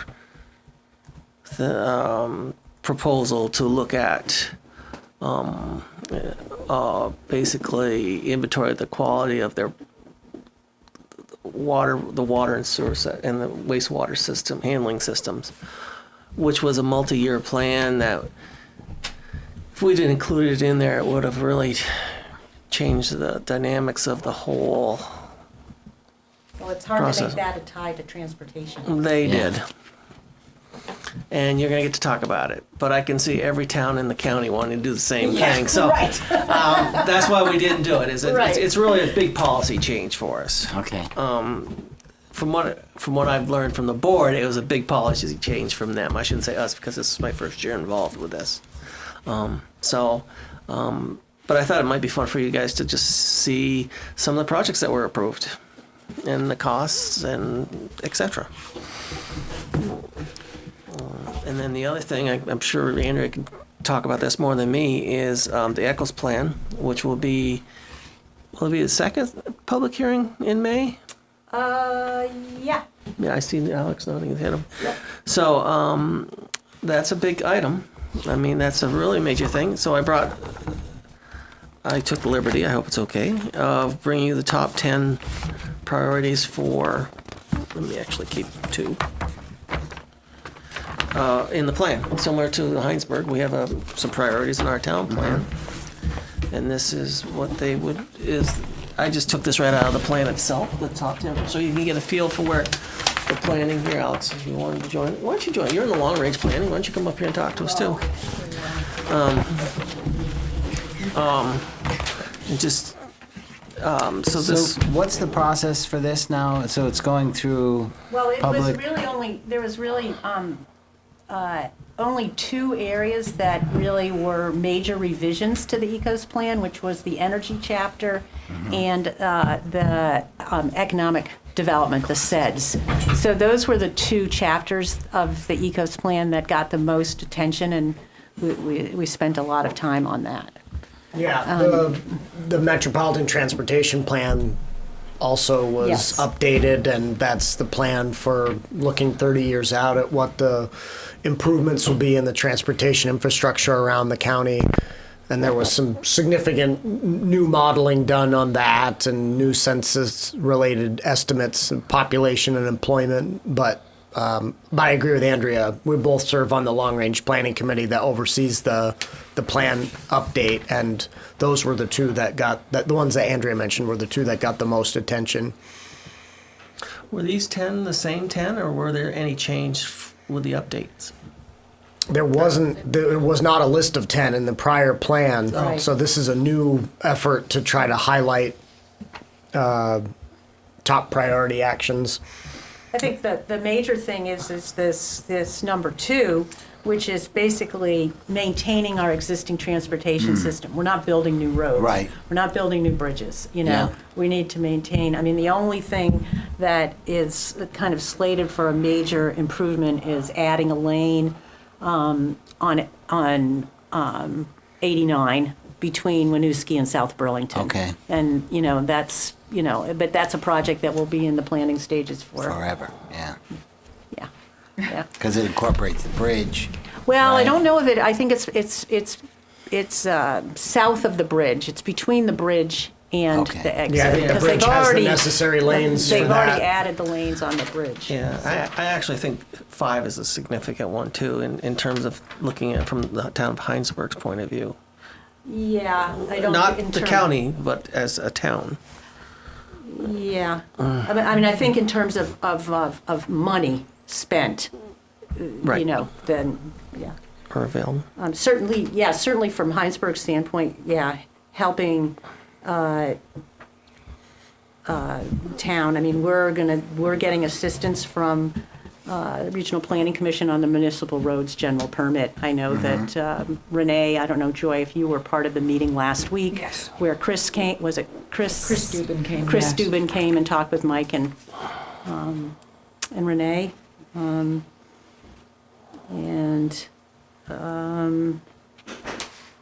guess another thing that I found out about was on this week's agenda for Wednesday, we got notice of the grants that were, the transportation alternatives grants that were awarded, that Hinesburg applied for our salt shed and we got denied. All right. I'm looking for it, and I actually got, let me pull it up here. I asked to see what all of the applications had been, and so, Colchester got one for BMPs and their moorings in Mallett's Bay. South Burlington got construction of subsurface stormwater infiltration. Essex Junction got retrofit of 3 cul-de-sacs with infiltration systems and stabilized outfalls. South Burlington, expansion of existing stormwater pond on Kennedy Drive. Williston got a scoping study for all culverts over 5 feet within Allen Brook. Then the town of Chester, so those were all Chittenden County. Then the town of Chester got replacement of an elliptical culvert with a bridge. Newfane, replacement of a steel culvert. Then Essex Junction, a vacuum flusher pipeline truck. And Milton, a Vector truck.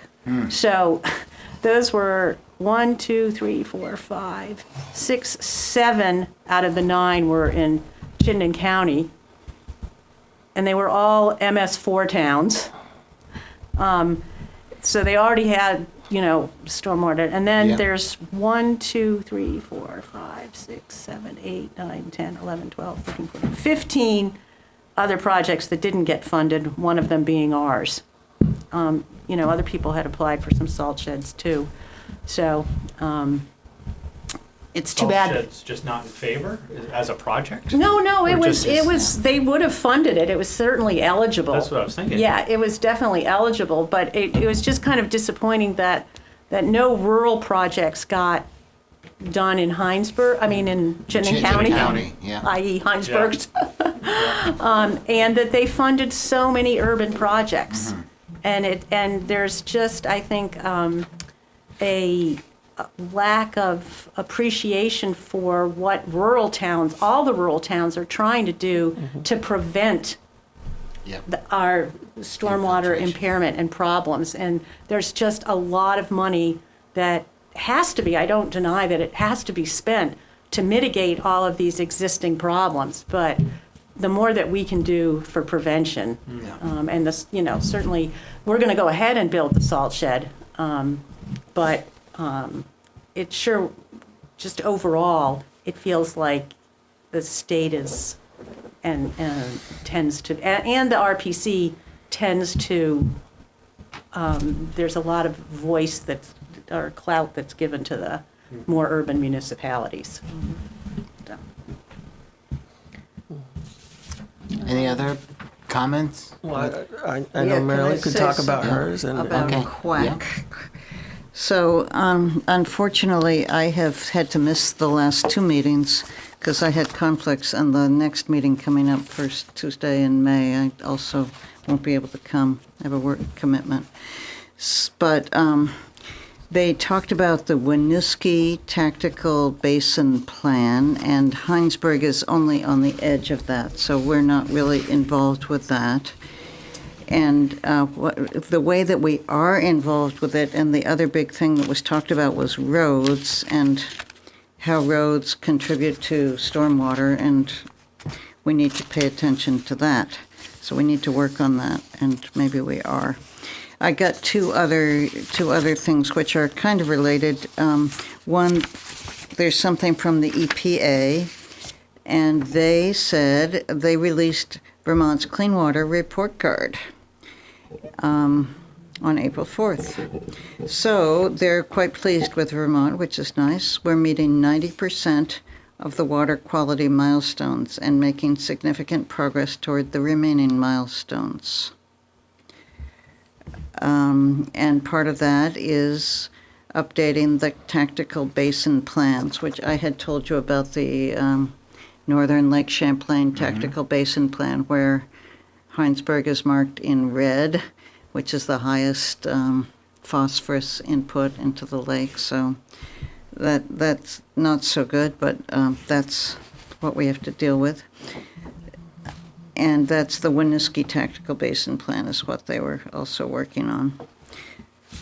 So they talked about the general permits for municipal stormwater sewer systems and for parcels of development land with more than 3 acres. So there's that, and then I just got this one today. And this is a person, Linda Patterson, who's involved in the Healthy Soils campaign, and they have initiated a campaign called Raise the Blade, with homeowners and businesses in the Champlain watershed. The main message is encouraging people to raise the lawnmower blade 3 inches, leave clippings on the lawn, and only cut 1/3 of the grass blade at each mowing, and this reduces stormwater runoff, builds healthy soils, and helps eliminate fertilizer use. So she's doing outreach to commercial properties and scheduling meetings with the Rotary clubs, and she's asking for contacts. So if anybody here has any ideas of who she might reach out to, where she could do a presentation with a Rotary club or a business, Chamber of Commerce or something. How about just simply with our contractor on all the town property, I wonder? Well, we must, I wonder, do they define, like, for the cemeteries, do they define? Yeah, those I kind of mean, places. that, probably could be defined. I'm sure they're more than 3 inches anyway. Yeah, yeah. They're lower than 3 inches. No, No. I don't think so. So that you think that who knows for the town, they're doing this anyway, because why would they bother to rake up the grass afterwards? No, they No, don't. not They- really no grass. And the sports fields, do they tend to want to go That'll shorter be than shorter that? than 3 inches. Yeah. But they probably have to be, right? Oh, yeah. Yeah. Makes for a very bad game otherwise. Yeah, yeah. All right, well, if you think about anything else on that, and if there's anybody that could go in my place on May 2nd, I think it is, that would be great. I would report one more, is that I'm anticipating that the Hinesburg Energy Committee is going to come to the select board, because we, at the Regional Planning Commission, are talking about joining the Climate Coalition. And so the city of South Burlington has signed on, city of Burlington, and I thought it was going to be an agenda item for this month's meeting at the RPC. But I've spoken with Chuck to see whether the Energy Committee wants to come to the board and talk more about it. Okay. Any more comments? Anything else from the Long Range Planning Committee? No, that committee's been very focused on the Ecos Plan, which Mike brought up and you discussed. The Planning Advisory Committee that I sit on is mostly revolves around reviewing other municipal town plans, and so that's an ongoing process. Much to be learned, good conversation, not a whole lot to bring back to you in terms of regular updates. All right. Good. Well, this is good that we do this. We have it every quarter. Is that these updates? About. Yeah, about, roughly. All right. If I could get one of my copies of the UP plan, not Yeah. that one, that one. Yeah. Oh. If I could. This one? Preferably the one I marked up. That one's marked up. There you go. There you go. Thank you, Michael. Sure. And Alex, I think you're off the hook now, huh? I am departing. All right. Thank you for spending the evening with us. I keep pulling up the last agenda, and I'm like, I didn't prepare for that. Next item, Town Administrator Report. I can speak to that. All right, so we will have our next safety meeting tomorrow. We have the next few planned out, but tomorrow we will be meeting here at 10:45. Things are going well, things are progressing. We waiting to hear back on a few items, but I think things are progressing in a Are you addressing items that the, We walked through town hall. is this just the committee itself, or have you already brought in VLCT? WorkSafe? Yeah. Yeah, we brought in VLCT. Okay, got it. And we walked, the one I've been present for was we walked through here and the committee noted potential issues and we are working on potential issues. Good. Yeah, and it's going well. Yeah. It's going well. I think good group, harsh critics, but it's a good thing. Yeah. We were at the town highway garage last week. Things are moving along. They did drill the well up there. I heard it was successful too. Well, it's successful as in they hit water, but I don't know if it's potable. I haven't heard Okay, that they yet. haven't tested it yet. So they haven't tested that. So we'll wait to hear Did that. I hear 60 gallons a minute? Yes, you did. So that's all good. As long as, With that, what's that? that's a good amount. Yeah. So we'll wait to hear what happens with the potability. Mm-hmm. And lastly, the property on Gilman Road, things are moving forward. We are trying The health order. the health Yeah. order. We are trying to keep a balance of following what the state has required us to do, and so there will be some asbestos testing that goes on. We're also trying to be very sensitive to the resident in that dwelling. So working to find and offer some options for that person to reside as time progresses. But things are moving forward. So I mean, I think it's fair to say that, yeah, things are moving forward, but there's a number of steps, such as the, Well, there are a number of steps, and there are more, quite honestly, there are more steps than I think most of us thought there would be. And we need to do this properly, and we need to do this with sensitivity, but we also need to do it to follow what the state requires when a property is a health hazard and is needing to be removed. We can't just go off and make decisions because we think the timing is such that we can move the project along. We have to follow the prescribed protocol. So Good. that's the status. And that's the town administrator report. any questions? Go ahead. Well, there's also really good news about the rec path. Oh, thank you. You want to north. speak to that?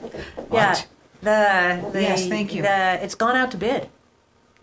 The rec path north from Oh. Commerce Oh, it Street has. to Oh, NRG. oh, okay, yeah, thank yeah. you. Yes. Excellent. So it's likely that it's going to get built this summer. Wow, that'd be fantastic. Mm-hmm. Yeah. Good. Because it, That was an RPC. I mean, You can almost make that part of the homecoming week. Big ribbon cutting, right? I don't know, depending on when the timing is, but wouldn't that be kind yeah, of cool? that would, I doubt it'd be done by the if they're end of bidding now, June. they might. I mean, The first shovel in the these ground kind of projects, thing? Yeah, the right, actual okay, construction yeah. is like Yeah. a minuscule Yeah. part of the. Yeah. For all kinds of Well, that's celebrations, good. and that would be a big All one. right.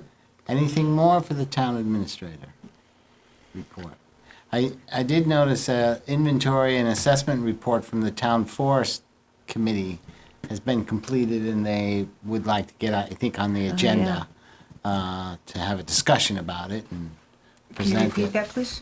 The inventory and assessment report from the town forest committee. So I think Pat Maynor, Okay. I'm surprised, she probably contacted Renee, I She would might guess. have, yeah. Yeah. So they requested some time to present that report. Thank you. All right. Select board forum. I'll go. Let's hear it. Another You mean the fundraiser in the books. An absolute smash of a success. Hinesburg really came out strong for this one. We raised $6,000. In the ice. The weather has not been our friend, but it Yeah. didn't affect us one bit this time. That's great. Everybody had a great time. Great. So, a cool $6,000. And I am happy to report that there will be a dedication ceremony of Millie's Field on the afternoon of Mother's Day. I believe the ceremony is Oh, wow. at 2 o'clock, and there's going to be a game, Iroquois soccer, and somebody else Excellent. at 2:30. Okay. Okay. Good. So, So it's Mother's Day. Is that Mother's Yep. Day. May Okay. 13, Yeah. maybe? that's the 13th, Is May that the- 13th. Is that when it is? And that's called Millie's Field. Yep. Millie's Field. Yep. And it is 2 o'clock. Is that 2 your just o'clock kind is of the memory, or is dedication. that it? 2 o'clock, the dedication, Good to know. and 2:30, the game. And what's the game? Who's playing? What is it? A Iroquois soccer game? soccer, and I'm Iroquois. not sure who Okay. else. Yeah. Frank Twarog helped facilitate the scheduling of the game with Is somebody. that's the 6th. 13th. Oh, the 13th. The 6th is Green Up Day. No, the 5th. the 5th The is 5th, cleanup. right. That comes later. Anybody else have any? Yes. I'd like to say something about the workshop I went to, Town Officers Education Conference. So I went to 3 or 4 different workshops. I think I went to a lot of different workshops. I was burned out by the last one. But so the first one I went to was about open meeting law and technology. And there were a lot of helpful things, many things that we are already doing. But somebody asked about the fire department, and I thought that was interesting, because do they need to follow open meeting law? Do they, because they are a public body, and so the response was to ask Vermont League of Cities and Towns. They didn't really know. So the other thing is a gathering of a quorum for the business of discussing, for the purpose of discussing business or taking action. You have to be careful about, but there can be a quorum if they're not discussing business or making decisions. But if 3 select board members are together, for instance, it's best to have a witness, to have a third person, a fourth person who isn't a select board member that can verify that. Attest to the fact. Yeah. And if you're at a public gathering, if you're at a festival or something, it's best not to be in a knot, just the 3 or 4 of you together, because it's. Hear that, Phil, on 4th of July, I'll take this side of the street.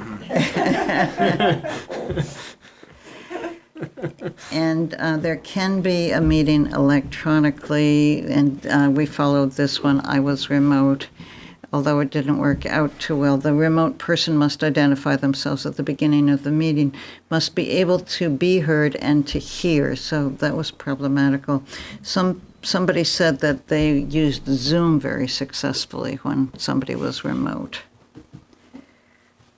And actually, many people can be remote, but one member must be physically present. So we could all be remote if one person, and it could even be Joy, was at the physical location. That would work. Yeah, we've done some of those remotes last summer, as I recall, with you and Yeah, I you. did it a couple times last June. Just with one of you. And you were in California, I think, for one Yeah, meeting. right. I believe. That's where I couldn't really hear, so I was watching the VCAM, so I could hear what you were all saying, and that wasn't very workable for some reason.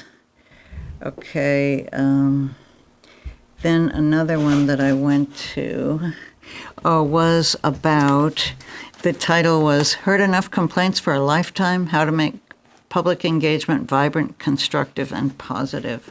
And this was really fun. A great presenter named Susan Clark. And she said a lot of the things that we actually did in preparation for town meeting. Make sure that you engage all the stakeholders. And if there's, she said something that we really didn't have to do, but I think it's good to know. If there's somebody who's complaining a lot, and we didn't have people complaining about the budget, but we did invite people to come. So if there's somebody who's complaining a lot and you invite them to participate and give their feedback and they don't, that's okay. You've done what you needed to do. And she said that usually diffuses the situation. So, I went to one on solid waste requirements, and the important thing I learned from that you probably know is we are not obligated to stay. It's probably to our benefit to stay in the solid waste district, but the town can vote to leave the solid waste district if the townspeople want to. And then I think it was the last one, I went to, right, I didn't go to the aging one. I went to one by a lawyer, Managing Your Online Presence, Privacy, Transparency, and the First Amendment. That was very well done. Not sure I took any notes because, yeah, I did take some notes, good. It was just, he did a slideshow about this town, this hypothetical town in Vermont named Winsome or something like that, and it was started by hippies, and it was, he kind of did a Forrest Gump rendition of this town, because this town had been involved in all the major events that affected Vermont since the 60s. So there's one thing about, right, we have a Facebook page, and that can be a problem if we have posts, but it looks like on our Facebook page we don't allow people to post. That's what it looked like? We do, and although sometimes people do, but not much. We Okay, so, generally try to bring those conversations off of Facebook right. and bring them to person to person. In So- other words, we don't engage conversations, but posts are allowed. Okay, so apparently towns that have successful Facebook pages don't have the option of posting. And maybe you figured out a way to do that without having that not be an option. They said a social media policy is a good idea for the town to have. Do we have that? We don't. So that might be something to think of. That could drift off into a larger conversation of a digital policy. Yes. Overarching on all platforms. That's a really good idea. Yeah. But yeah. I'll leave it at that with it. VLTC has one. I would suspect they do. Yeah, They do. It would be good to. They do. Yes, they do. He They do. said they do. They maybe have a make basic copy of it template. and Yep. just send it to Yeah. us and Yeah. just have us look at it and Yeah. see if that's. So he said there's something called a limited public forum, which is what a select board meeting is, where we're in charge of what people say, and you as the chair can say, well, that's not on our agenda tonight, we're not going to discuss that. And if we have a Facebook page, it's good to create it in that way, that we can still be in charge. And I guess if we have a social media policy, it gives us that option, where the online forum is a limited public forum with people having to address only the selected topics, and other policies and rules are presented at the beginning, or just don't allow comments at all, which is the easier way to do it. Because if you allow comments, someone, apparently you, has to moderate them. True. Okay, so that's it. Is there any more comment? So I'll just mention Green Up Day is the first Saturday in May, as always, for the last, 48 years. And we will be doing our normal Green Up Day. So there's information going in the newspapers, but people will be able, it's getting close too, actually, isn't it? I think about a week and a half, 10 days beforehand, the bags will be available, the town hall and the library. People can sign up, they can green up a week beforehand. They can leave the bags along the side of the road as long as they are secure. The town hall will be Green Up Central, starting at 8:30, and people can come here, pick up bags, get assignments if they want, and then, of course, we'll do the community lunch. And I don't know if there are any special I projects. think we're going to be planting some trees, doing the replacements here at Town Hall. Okay, Yeah, I think, Renee so and we'll Paul define and I that a little bit had more. talked about that. Okay, I think the other thing that's important to know is that I believe we will be able to have the town trucks yeah, at, I've sent something to Mike, and I didn't get anything back. I said if there's any question about it, let me know, but we'll find a place to park the trucks. so the Conservation Commission has traditionally, Yeah, and Mike Bissonette called me this week and to confirm that they'll cover the trucks. So I think we have somebody covering for the drop-off, and so if it's people want to, as they usually do, bring. their own, yeah. I mean, bring the green up trash, not your trash, but Right, your cleanup yes. trash. The drop-off will be the The same. drop-off will be the same. Right. It's basically the same as it's been for the last 10 or 15 years. And expected to be So highly the new successful. wrinkle- It never rains. The new improvement, I don't know, the new maybe helpful thing is I got this email today about it's the first time ever that there's a green up. There is a map. Do you know an about app. this? Yeah, I Yeah. haven't looked at it Yeah. yet, but there's a new So app. there's an app that was coded by the folks at Code for BTV, and they built this app, mobile app, which I haven't seen it yet because I haven't downloaded it. But presumably, on your phone, you can do this check-in thing. You can just do it right on your phone, and instead of having to come to City Hall, or whatever your case is. I have to look and see what it's all Yeah, I about. gotta look at it.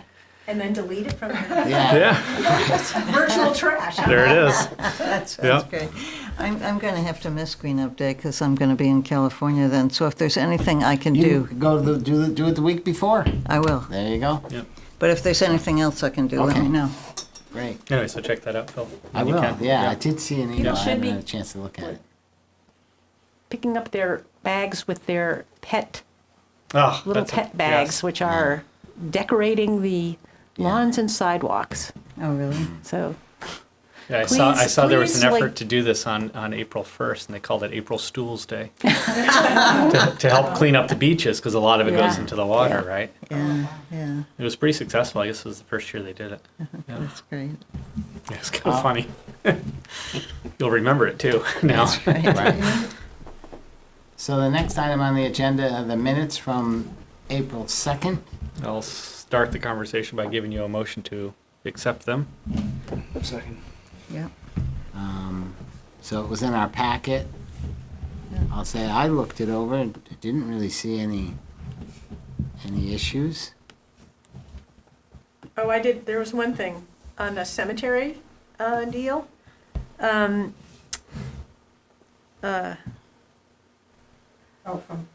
From Quinn, yeah.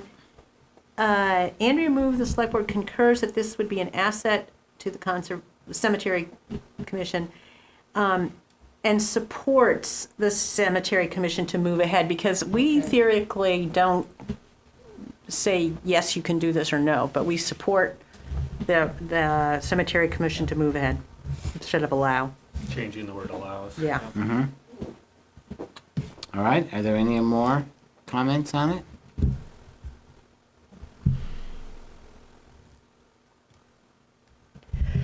So hearing none, all those, Make a motion to adjourn. what, all those in favor of approving the minutes as amended, say aye. Aye. Aye, none opposed, so that passed. Is there a motion to approve the warrants? I'll make that motion. Second. All right, any comment? Including payroll? Yep, thank you. And All they're those here- in and they're favor, here for say everybody to see. aye. Aye. Aye. Aye, none opposed, so that motion passed. And we can consider a motion to adjourn. I think Andrea Okay, wants to can- make that. Make a motion to adjourn. Second. Can I just, before we do that, So we have a motion to, that's all right, and a seconded. Any discussion, more discussion? Go ahead. Yes, but it's in regard to a certification of compliance, which has nothing to do with adjournment. So, No, that's all right. Is it Do you have okay? another item you need to bring up? well, it would be nice for you guys to just be aware. Not everyone needs to sign it, but it's a certification of compliance for town road and bridge standards and network inventory. This is an annual Yeah, we do this annually. permit certification that we will need to sign. It can be signed by everyone here, or it can be signed by a duly authorized administrator. So I could bring it to Renee, either way. But I just, Or we can authorize you to Yeah. sign it. or you can authorize me to sign it. I just wanted it to, I wanted people to know about it because it is an annual thing, Right. okay? And this is the, That we are, we further certify that our adopted standards meet or exceed the minimum requirements included in the January 23rd, 2013 V-Trans template, and we further certify that we have an up-to-date highway network inventory which identifies location, size, deficiencies, conditions of roads, bridges, causeways, culverts, and highway-related retaining walls on class, in our case, 2 and 3 town highways, and estimated cost of repair. And do we know that to be true? We do know that to be true, As by Michael? as by Michael. Yeah. Yes. so we could put the motion that's on the table, what's the right word? Table. Table it, yes. Put it on the table, and we could entertain another motion to authorize the town administrator and/or assistant to sign that certificate of compliance. I'll make that motion. Second. And it's seconded. Any discussion? All those in favor say aye. Aye. Aye, the motion passed. Thank you all. Okay. And I have a question about the Dropbox. There was some talk at the beginning that we had to have a conversation about the Dropbox, and I Yeah. just want clarity. Joy and I are going to figure that out. Oh, So there isn't any? is the answer. Good. Clarity. That's easy. Clarity. But there will be clarity. Okay. I have it on my to-do list. Okay, great. So I'll Thank get you set up because I had the same questions. So we'll bring back the motion to adjourn. All those in favor say aye. Aye. Aye. Motion passed. We're adjourned. Thank you, Ken. Thank you. Did you?